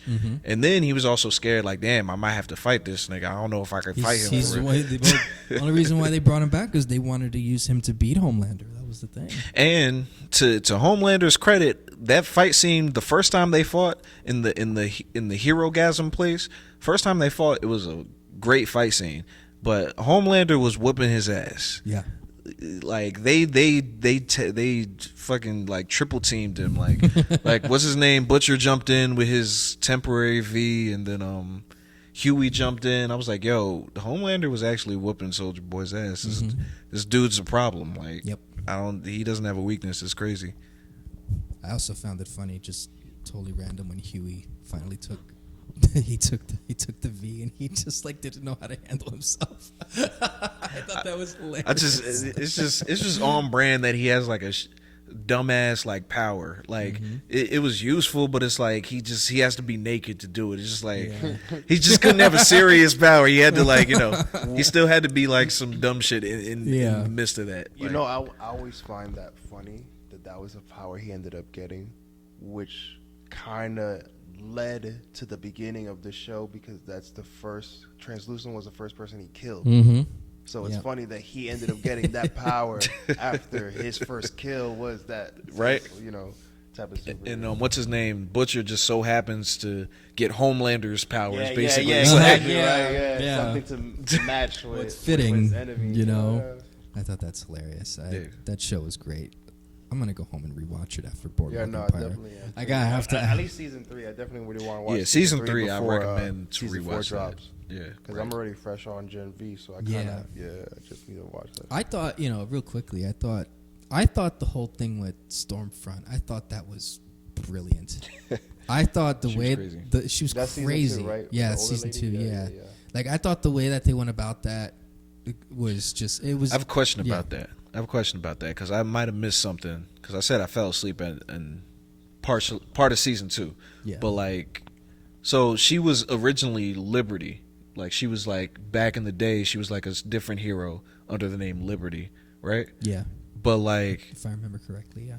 So did she not have the same powers?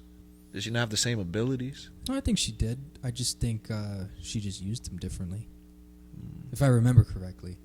I don't remember enough. But and whoever's watching this, if you can correct us, if because rewatch again. But yeah, because I'm just like, nobody knew that this was the same person. Everybody's like, oh, that superhero Liberty, and then like Stormfront comes and it's like two completely different people. But I'm like, yo, didn't she use the same like powers? Passage of time.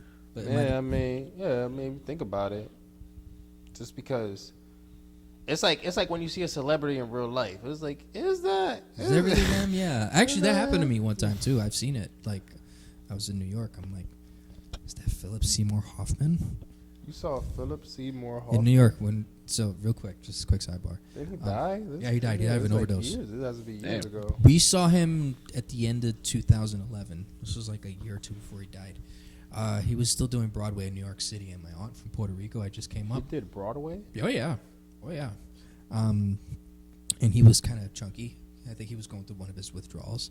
And he was just chilling in front of a Broadway theater in New York City. I recognized him like that. But everyone else was like, was that him? I'm like, yeah, that's him. We went to New York, and my aunt from Puerto Rico knew who he was. And we looked, and he was just there smoking a cigarette. We didn't want to bother him. We're in the middle of New York. So, yeah, you could see, like, oh, is that really them? So it's kind of, you kind of got that, like, sort of Mandela effect that happens. And also too, you have to remember the passage of time. People tend to forget things change over time. Newer generations don't really know. So that's probably it too. So, and plus you go off the grid for years and come right back, reinvent yourself. You know what I mean? I know there had to be like some old people in like a nursing home, like, wait a minute I feel like there's certain people that have rebranded themselves. David Bowie did it a lot back in the day. That if you showed me an old picture of them, I'd be like, what? That was them? Like, I feel like that's happened to me a lot. Like, I see a rebranded person and then I'll completely be shocked.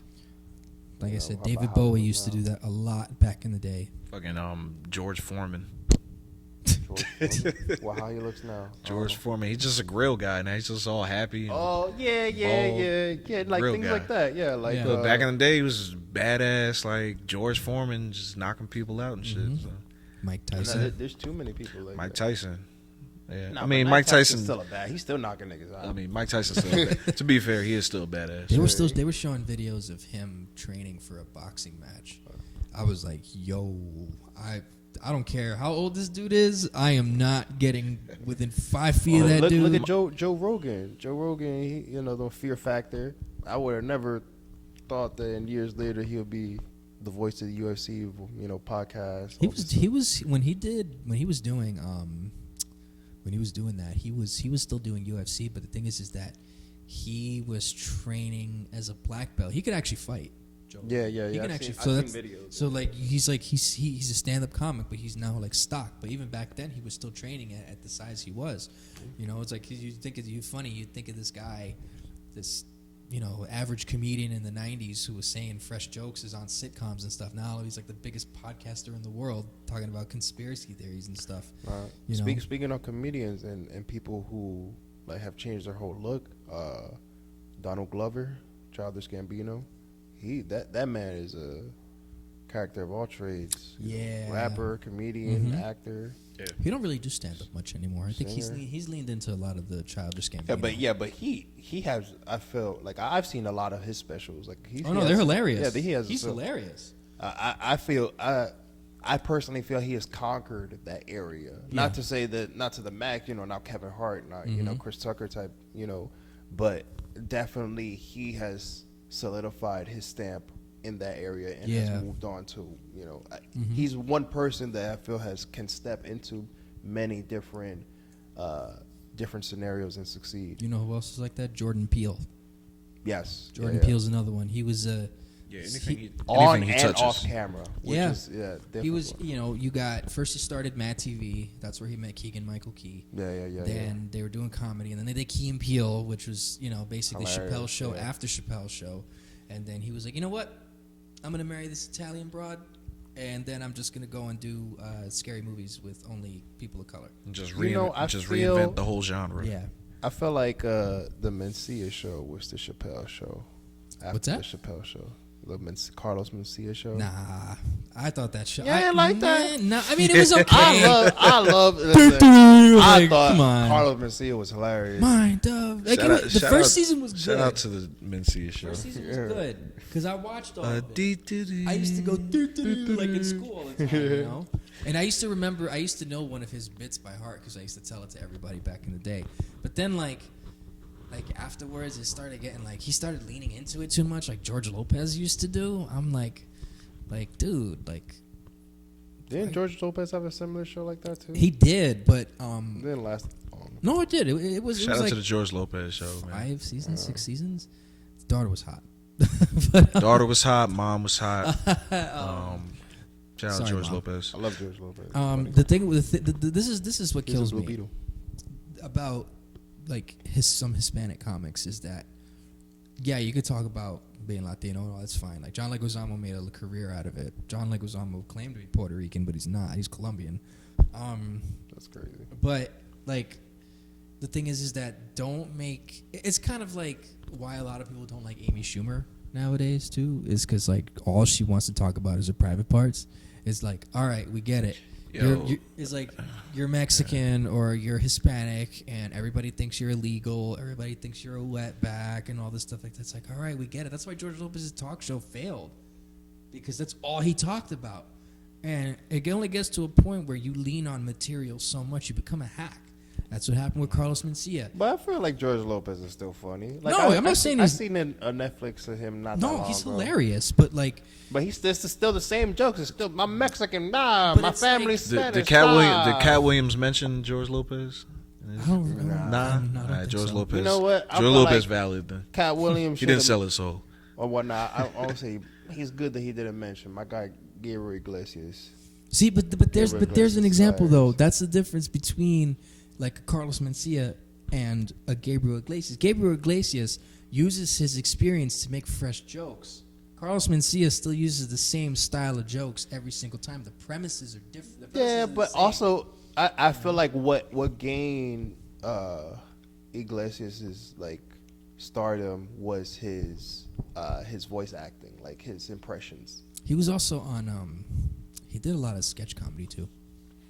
Oh, I don't. Yeah, He was on All That. yeah. A lot of people don't remember that. He was on All That. Gabriel Iglesias was on all I that. think so. Yeah, he was. You're probably right. Fact check that, please. That's the Mandela effect. If I go back and look at it, I'll be like, he wasn't always here. There's no way. It's the Mandela effect, bro. It's like the Bernstein Bears.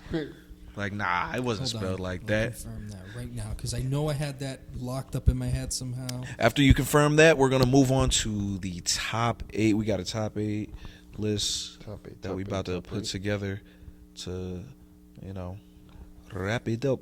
Gabriel Iglesias. Gabriel 47 years old. Wow. 47. Thought he Damn, was- he matches up with the ages. That's like the original All That cast, like age range, right? Let's see. Like Keenan Keenan's like and one all of the them. lead, yeah.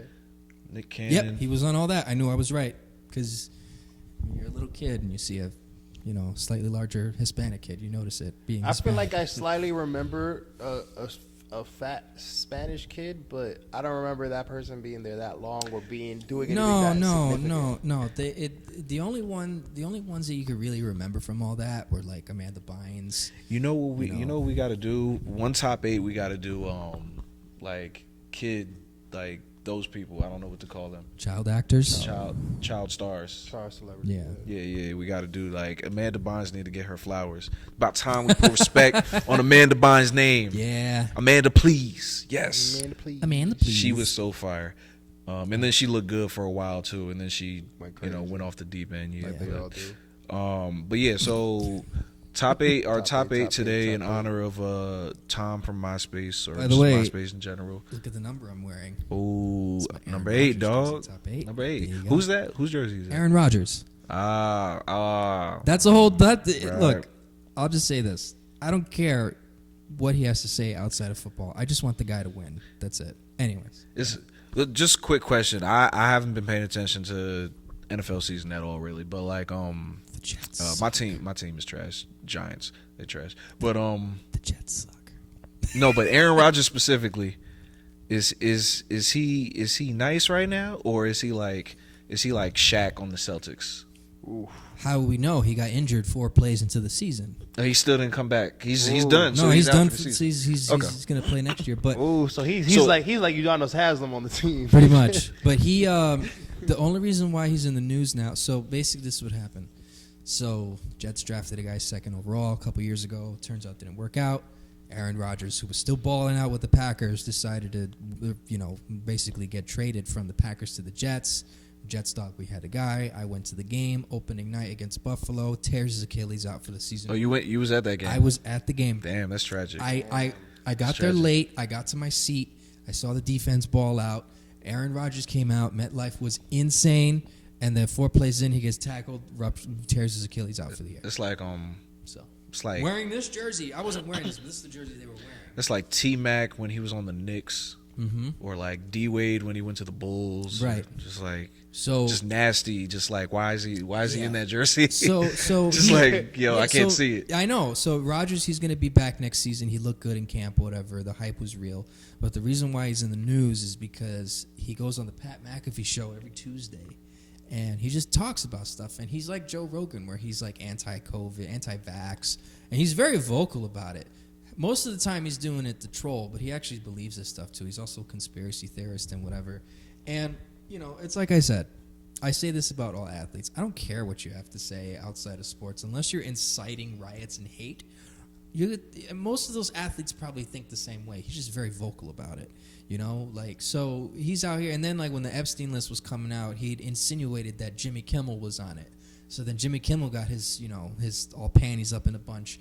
And listen, I understand you get upset if someone insinuates that you're a pedophile, but you also have to understand that how Rodgers would feel in this. And I'm not defending Aaron Rodgers, but these comedians go and they lambast him for how he feels, rightly so, of course. So you're going to expect the guy to make a joke right back. So don't feel like, oh, you said something about me now. I'm like, dog, come on. But anyways, go ahead. So that's why he's in the news. So if you want to take a look at it. And then he was he was undermining all freaking people, people who he's very opinionated. I don't really care what he has to say. I just want him to win football games for my football team. That's it. Hey, Is that too much to ask? Shout out to all the players who had just a successful career, then put on a different jersey and just don't look the same in that jersey. Joe Montana and Joe he's Namath. I believe he's one of them. The only 2 people you can't say that about is Tom Brady and LeBron James, and that's where we're gonna leave it at. But anyway, top 8 movie protagonists. So who are the 8? This is going to be very lazy because, listen, I don't have the mental capacity to think of every single movie in the universe. So just, whatever comes to your head, movie protagonists. heroes, the heroes of the movies. Who are the top 8? Damn. Wow. Just That's a lot. Wow.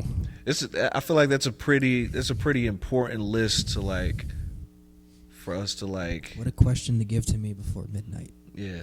It's a pretty serious one. Well, I'm definitely.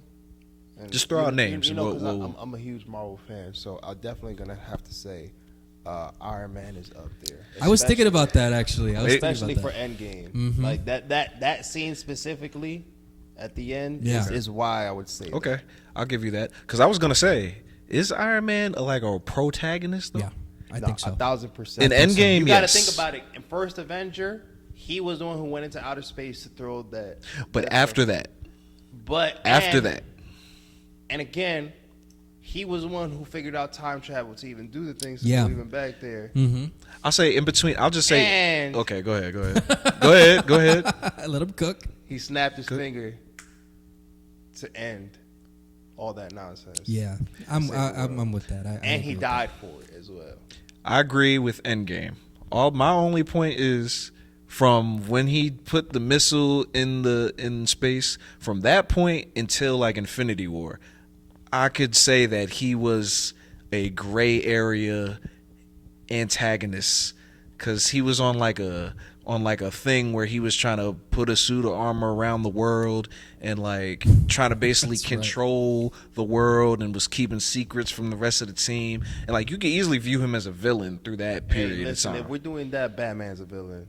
Batman, and he just makes sure things are run right. Yeah. You gotta listen. Iron Man, I understand, and I understand both points. It's not like I like as far as like what you said with Iron Man and what he started doing like in Civil War and stuff like that. And I understand the other people's Civil War, definitely. but at the same time, he's just trying to do things right because he was stating facts. Every Yeah. time they touch something, Mhm. things go to shit. Yep. There has to be some type of accountability. There has to be some type of repercussions. And for you. to be fair, he was right. He was right. His thought process was right. But like usually, his motivations were like that's what villains usually think. But he was just actually right about what he was thinking. It's like Thanos. You could easily look at him as like the hero of his story. Nah, But 1,000%. he was morally Thanos was wrong. right. More morally Yeah, he wrong, was, but yeah. he was right. Well, yeah, he was wrong, but he was right. Right. We are too overpopulated, and we do not have enough things here. But he could have easily just increased. He could have increased the amount of No, resources. straight up, I agree with that. He could have just increased the resources instead of killing the people. It's like Yeah, it but- was just like, what do you? But think about that. We increase the resources, but do we have space? Bro, he had the he could have did anything at that Yeah, point. He didn't have to kill half the people. It's like he just chose. He was like, this is easy. They could do anything. So it's like, we don't. But Iron Man, I'll put Iron Man on the list. But we got to order. We got to throw out more names and order. Ooh, I don't know if we could order this. No, yeah, I don't think we can either. 'cause Okay, so we're just gonna get 8. We're just Yeah, gonna I be think it's a spitballing. good Just get 8. Yeah. All right. I got 2. All right. Luke Skywalker and Obi-Wan Kenobi. Okay. Can Luke we Skywalker. have 2 coming from the same franchises? I don't know. That's Well, you that's have a to lot. remember- well, no, yes, you can because think about it. It's same franchise but different timelines. So by the time Obi-Wan and Luke meet up in A New Hope, Obi-Wan's already on the way out.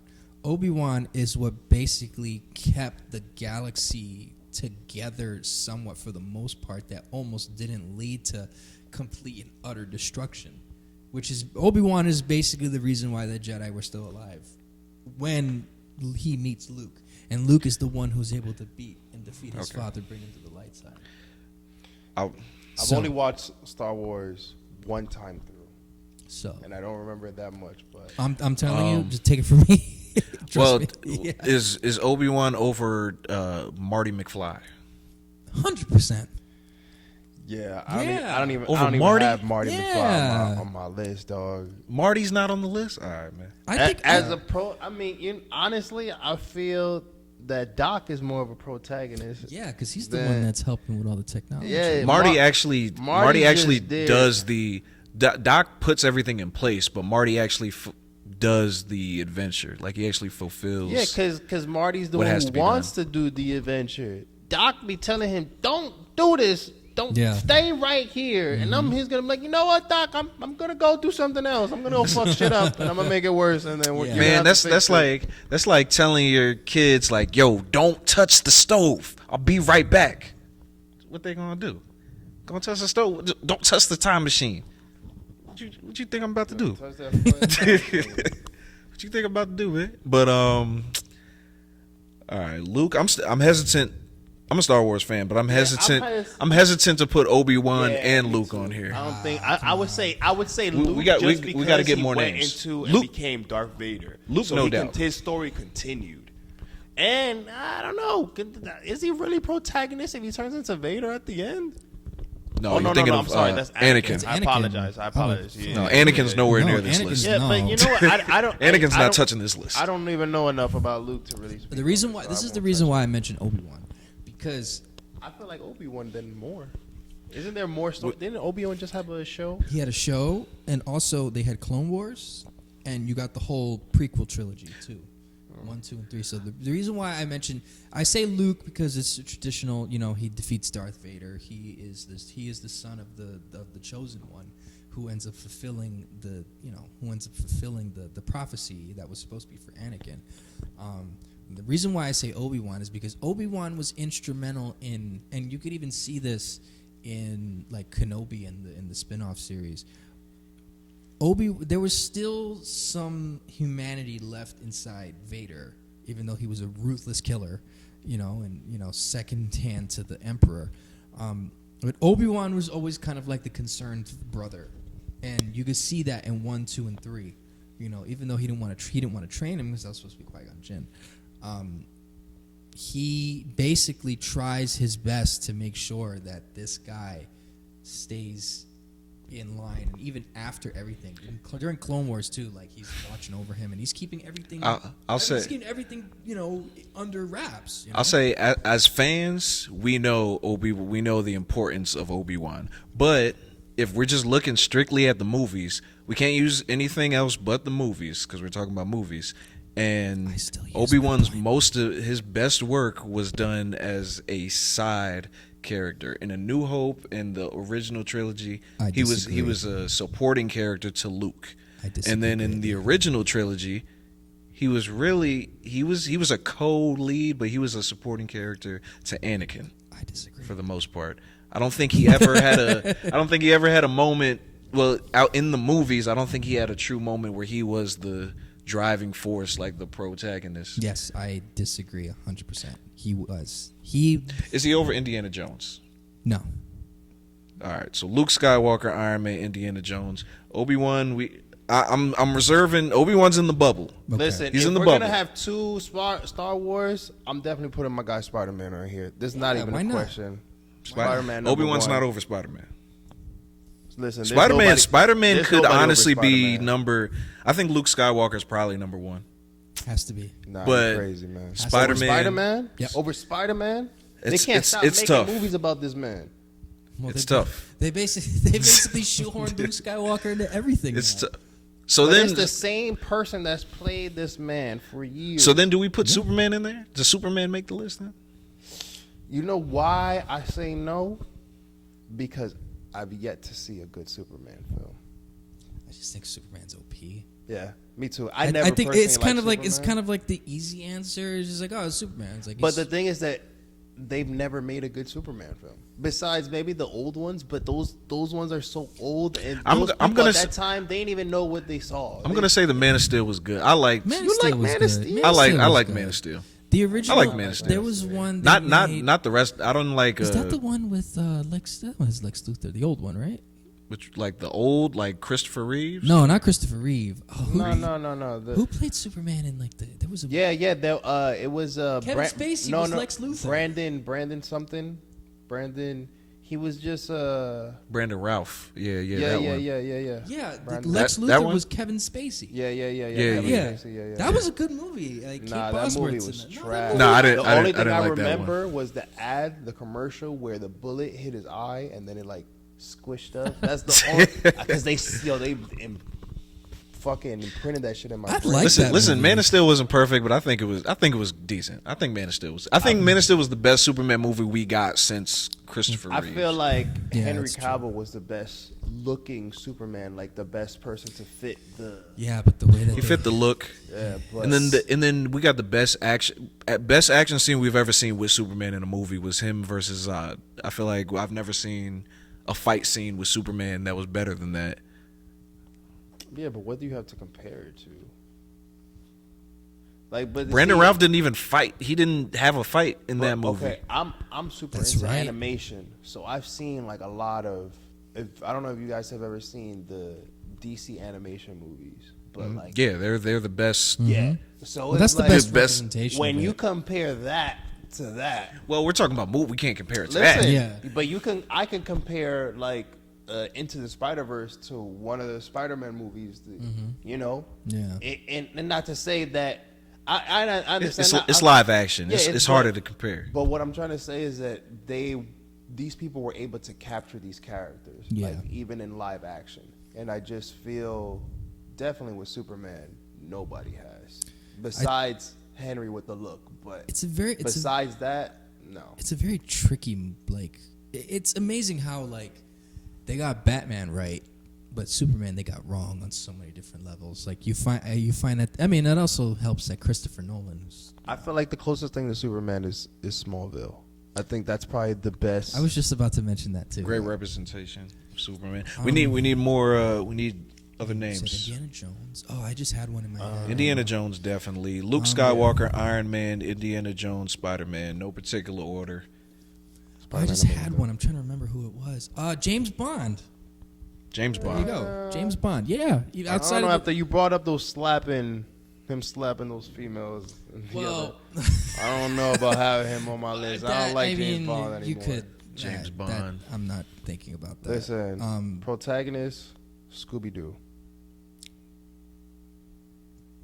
Come on, Don't dog. nod your head at Scooby-Doo, man. Come on, dog. Scooby Doo. No, he's Scooby-Doo over Marty McFly? Come on. I'm going back to Marty McFly if we're talking about Marty Scooby-Doo. McFly out here figuring out these mysteries. These people were out here suffering because people wanted to dress up in costumes for no reason and not even do anything real. They just over here. You got to give it to Velma then. Velma's solving the mysteries. Cat's out of the bag. Velma was my did it. girl. Yeah, she was over there. She was figuring doing it the- out. she was doing But the legwork. But listen, Scooby was so good. He didn't even know what he was doing, and he would just pop up into the situation and figure it out. Like, oh, look what I did. Scooby and Shaggy were fucking off eating a sandwich. They wasn't getting But high. they got shit done. They got shit done while not getting shit done. Velma got shit done, and Scooby and Shaggy just dropped on they just fell on top of the guy, and Got Yeah. shit that was it. done, man. Those are I'm not jacking Scooby. Damn. I'm not jacking Scooby. Well, we got to see Scooby in the bubble with Obi-Wan. Damn. Trying to think of. Thinking more protagonist.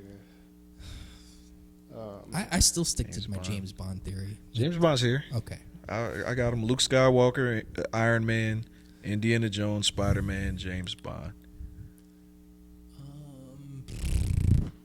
What about John Wick? I don't know. I just seen all his movies recently, so don't mind me. No, What it- about, Don't mind what about Ripley from Aliens? That. Yep.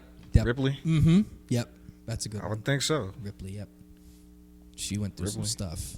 What about trying to think if either Will Smith from Independence Day or Will Smith from iRobot. Not but iRobot. Not iRobot. I mean, Will I'm Smith. sorry, not iRobot. I Am Legend. I Am Legend. I Am Yeah. Legend. I Am Legend. That movie could kick rocks, bro. Good Well, movie. Good movie, but I King hate. Kick Rocks. No, the only reason why I'm saying it's a good movie is The just ending? that he freaking kills the dog at the end. Oh. And yeah, Had to. I know he had to, but still, it was like, yo, come on, man. It was just it was harder for him I know. than it was for you. How you think he felt? I'm being That was the only other person he got. I'm being facetious, obviously, but He was talking to straight mannequins after that. That was it. I think. Would you say Will Smith in Independence Day? Because I feel like the guy Randy Quaid's character was more heroic. Or than- Men in Black. That's a good Man in Black, Will Smith. I mean, Nah. he had three times Oh. to save the world. How could you forget? Freaking Neo from The Matrix. Yeah. Yeah. Yep. Yeah, Neo. yeah, no, definitely Neo. One of the greatest The one. movies of all time. I don't really like 2 and 3, but number 1 is the best. The one with you don't like the ones with Jada Pinkett Smith in it? Those are like her claim to fame. Oh That's my like her God. biggest role, My I I think. completely Gosh. forgot. she No, I was thought in her biggest claims of fame were in the Spike Lee movies. Yeah. Nutty Professor. She was in Gotham. She was in Nutty Professor. I think like Nutty Professor 2 or something. You ever seen Gotham? She was in the Gotham show That's right. Yeah. when it was good. Still And didn't. that's how much I think about that show. That it was only good for like the first few episodes, first season. It was okay. You could say that a lot about the TV series that involve superheroes. They're all kind of garbage. Nah, listen, I was a big fan of The Flash and The Arrow. My parents really like The Arrow. Arrow And is a Flash, great they show. would like I come home from work and they'd just be sitting on the couch together watching it. It's The like, Flash got tiring. Yeah. And like after all those other shows, the Legends of Tomorrow, all that other stuff. Yeah. What about out of here for that? what about Frodo from Lord of the Rings? yeah, Frodo? I could say that. I don't That's- even know who that is. Yeah, From Lord of the Rings? You never seen Lord of the Rings? Never. you should watch it. It's really good. Little Hobbit. And we, Save Middle Earth. dog, how you brought my man's theme song last time? You're not gonna bring my man's up now. Harry? Harry Potter. Oh, Come on, yeah, dog. Harry. How we not gonna Harry- bring Harry up over Frodo. Bro. You know what? Harry That he's been greater saving than it since he's been a kid, bro. Out here saving lives. Harry greater than signed Frodo. Harry over Obi-Wan, man. Harry over Obi-Wan. I have to agree with that, even though I don't like Harry Potter. But Harry's the guy. Nah. nah, I'm not a Harry Oh. Potter guy. I thought that was. I'm a corny guy, but when I call something corny, it's like it ain't that cool. You think Harry Potter's corny? I don't like. Harry I thought it was Potter is kinda- great, What? bro. It's fucking magic. Harry Potter has more good movies than Star Wars does. I agree. It's crazy to say. And I like Star Wars Well, more. you know why? but- It's because they decide, oh, let's have one person do all of the movies. They were smart about that. Continuity. And it's the same thing with Game of Thrones. They let George R.R. Martin help with the source material. It's not the movie's fault, or it's not the lore's fault that the freaking idiot executives at Disney decided to make 3 different people direct 3 different movies and try to tie it all at once. This is another rant for another day. This is actually, I think this is on the channel actually. With me, you, and Yeah, we have you and Theo. Yeah, we have a Yeah, check so that video I out. saved. I'm gonna You save. wanna You have- just watch it, okay? Like and subscribe, and watch more of our shenanigans. But yeah, but I so do agree. Harry Potter's up there. So I think we have 8 right now. Go ahead. So we got to see if we need to arrange it. Luke Skywalker, Mm-hmm. Iron Man, Indiana Jones, Spider-Man, James Bond, Ripley, Neo, Harry Potter. Who's Ripley? From Alien. Alien. Sigourney Weaver. She's the one that basically fights the alien. When did we agree to Ripley? I don't even remember talking about her. He said it. He Ripley. said it. I said Ripley. He said yeah. Okay, yeah. Maybe I didn't know. No, who that but was. she is Ripley. Like 100%. Yeah, I she think, goes through it I every think single movie. Ripley has to be up there. Like, Well, how many movies is she in? I think there was 3, right? She was in. 3, yeah, at least 3. But It's like at least 3. every movie she's in, she goes through it. And those are, she ends up coming. yeah. You know. What about Rocky? No.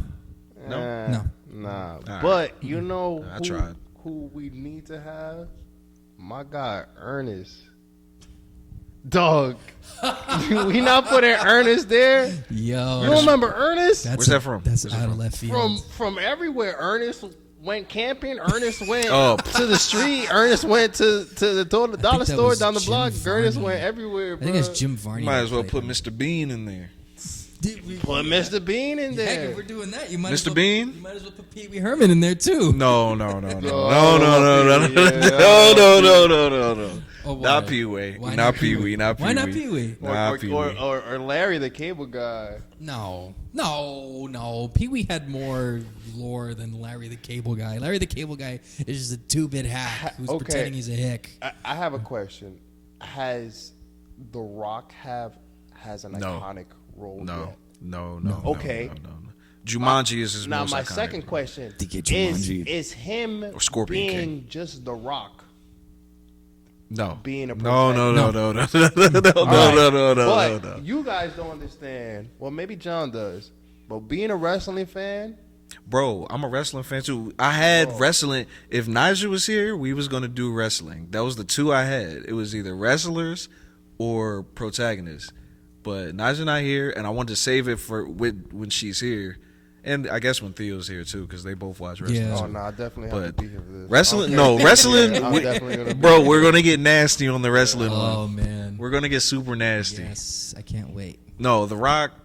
No. Listen, man, if we're talking about movie stars, he might be on the list, but He has to be. But- isn't he the biggest paid actor at the moment? Yeah, but what character can you name? I can't give him. There's But no that's the character thing. that I can That's give the him. thing. He is the character. No, I'm not. But I that's can't not- give him but that. that's I not can't enough, give him though. that. I That's can't not give him enough. that. It has to be an. Like you're saying, No, he. I understand You saying that, just and The that's what Rock I'm saying, transcends not as like. a movie role, but as The Rock. So you're saying he- being The Rock, I feel like You saying he breaks the fourth we wall. We are okay with The Rock becoming president, and he has done nothing political to prove us that he is Because The Office is a valid joke. for that role. Yeah, I mean, we Donald did- Trump is the same. Yeah, but this it's was just like before it's a a joke. Donald Trump era that people were saying, like, you know what, The Rock can definitely be my president, and we are all agreeing to this. They were all saying the same thing about Like- Terry Crews too, and he Nah, actually hell played. no. And he I actually don't know played a about- president in a movie.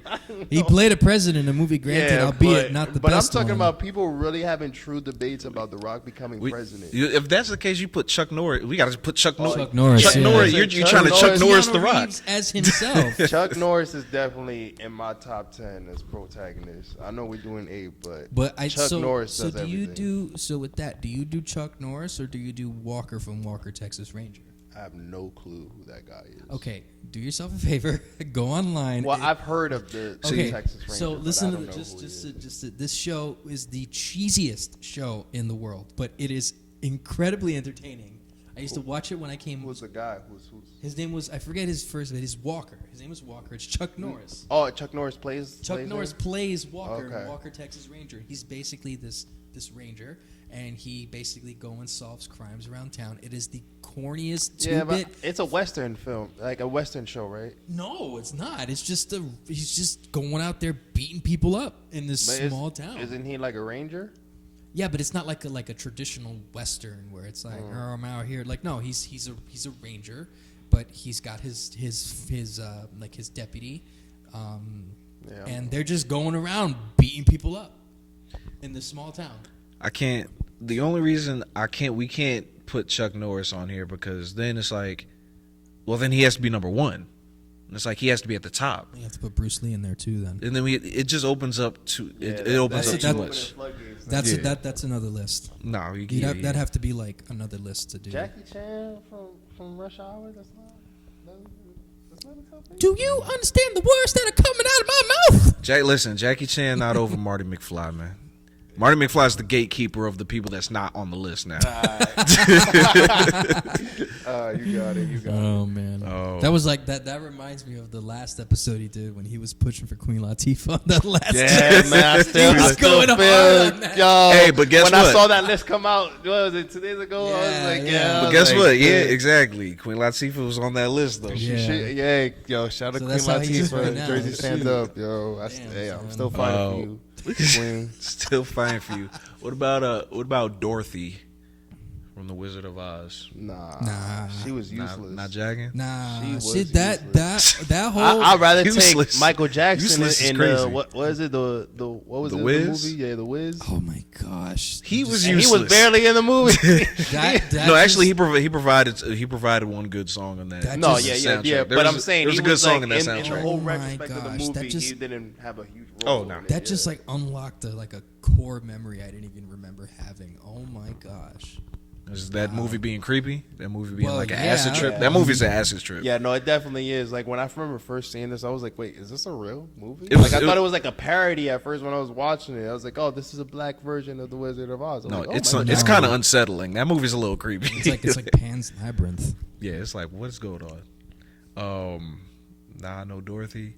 Nah. Nah. Nah. Is there any more women we can think of? Like women. you protagonists. could say Princess Leia. I would put Princess Leia over Obi-Wan. Yeah, that's fair. we're doing She- that. no, yep. I can see that. I would put Yep. Princess Leia over Obi-Wan. You could say, well, I don't know too much about Star Wars. put an opinion on it. Yeah, because she, if you really think about it, she was the one that basically really sparked the rebellion, and that's like the key thing in the 4, 5, and 6 is the rebellion against the Empire. Trying to think. Damn, women protagonists. This you got 3 dudes talking about women here. It doesn't sound right. I mean, you gotta blame the them. industry. They haven't really casted. I'm just trying to show a couple women some love. Trying to think of a couple. I know. Yeah, you should put Princess Leia on there somehow. Princess Leia. I think that's. Well, who we throwing out if Princess Leia? I feel like we're just throwing her in there. She's definitely worthy, but I'm just like, who is she over Harry Potter? Definitely not. No, I don't think so either. Is she over Neo? I disagree. Definitely not. Is she over Ripley? What we got? I don't know enough to. Is she over James Bond? No. Is she over Spider-Man? 100%. Definitely not. Definitely 1,000% not. 100% I don't know what yes. John is drunk. He don't know what he's No, talking I'm not drunk. about. I'm just tired. Listen, But no, I'm not going to be drunk. the one to put Spider-Man off the list. So Definitely. Listen, I'm gonna leave Spider-Man if alone. Spider-Man gets off and Queen Latifah, I'm on riot. You know what you got to do? You got to do honorable mentions. So let's have her as honorable mention. all right. Because then, Princess Leia that's all part of it. Yeah, that's how they treated my girl Queen Latifah last. She was on the list. She made the Nah, list. it was an honorable mention. Nah, come on. She didn't make the She 8. was on the list. And if it was a Will Smith role, I would say Men in Black. Honestly, if we just talking about the character itself, like he saved the world, like he saved the universe like 3 I feel like times. Tommy Lee Jones did better than that movie, but I don't know. Well, Tommy Lee Jones didn't. Will saved him in one of the movies. Yeah. Will saved the world 3 times. I Tommy like Lee Jones Will saved the more world twice. in Wild Wild West than I did. Dude, that movie. in Men in Black. Oh, that movie's so bad. I love Wild Wild West. I remember the bad. McDonald's, like when they had Happy Meals and you get like they got the spider. The spider? Oh my gosh. Okay. I remember that. So fun story. So knowing, like, putting these 2 stories together just is really funny to me. So Will Smith actually turned down The Matrix to do Wild Wild West. He did. And that movie was a flop. I saw Wild Wild West in theaters, and I was 7 or 8, maybe 9. I walked out of that movie theater. What the heck did I just watch? I thought that movie was terrible. And you know, Wild Wild West didn't intrigue me from off rip because I just don't like westerns. I'm just personally like westerns is not. Westerns Anytime with we're set in technology? like Back to the Future 3, the fact that it's in the West, I'm just like I hate threw me it. off. Like I don't like it. Like Yeah. I just don't like that era or anything. I don't like Red Dead Redemption. I know it's a good game though. It is a good never game. Played 1 or 2. No, I'll say this. Red Dead Redemption 2 is pretty good. No, like real talk. Like it took me 6 months to beat that game, but because I was doing other things too. But it's long, but it's good. That's what she said. Yeah. So is that the list? So I'm good with that. Got anybody? Luke Spider-Man Skywalker, Iron Man, Indiana Jones, Spider-Man, James Bond, Ripley, Neo, Harry Potter. Sure. Honorable mention: Princess Leia Organa, and Marty McFly, and I guess Obi-Wan is down there too. Queen Latifah too.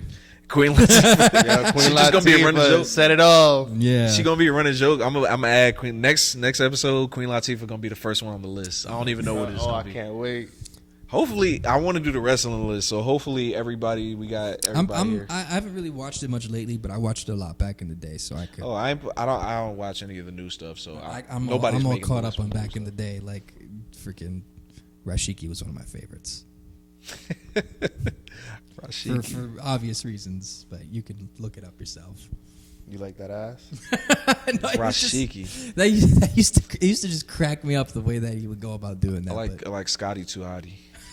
I like Yeah, when his that's song a came on. Turn it up. Turn it up. Nah, that was my shit. Came out doing the worm.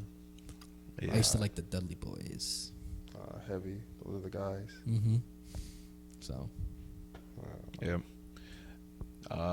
Indoor Voices. We out. Peace.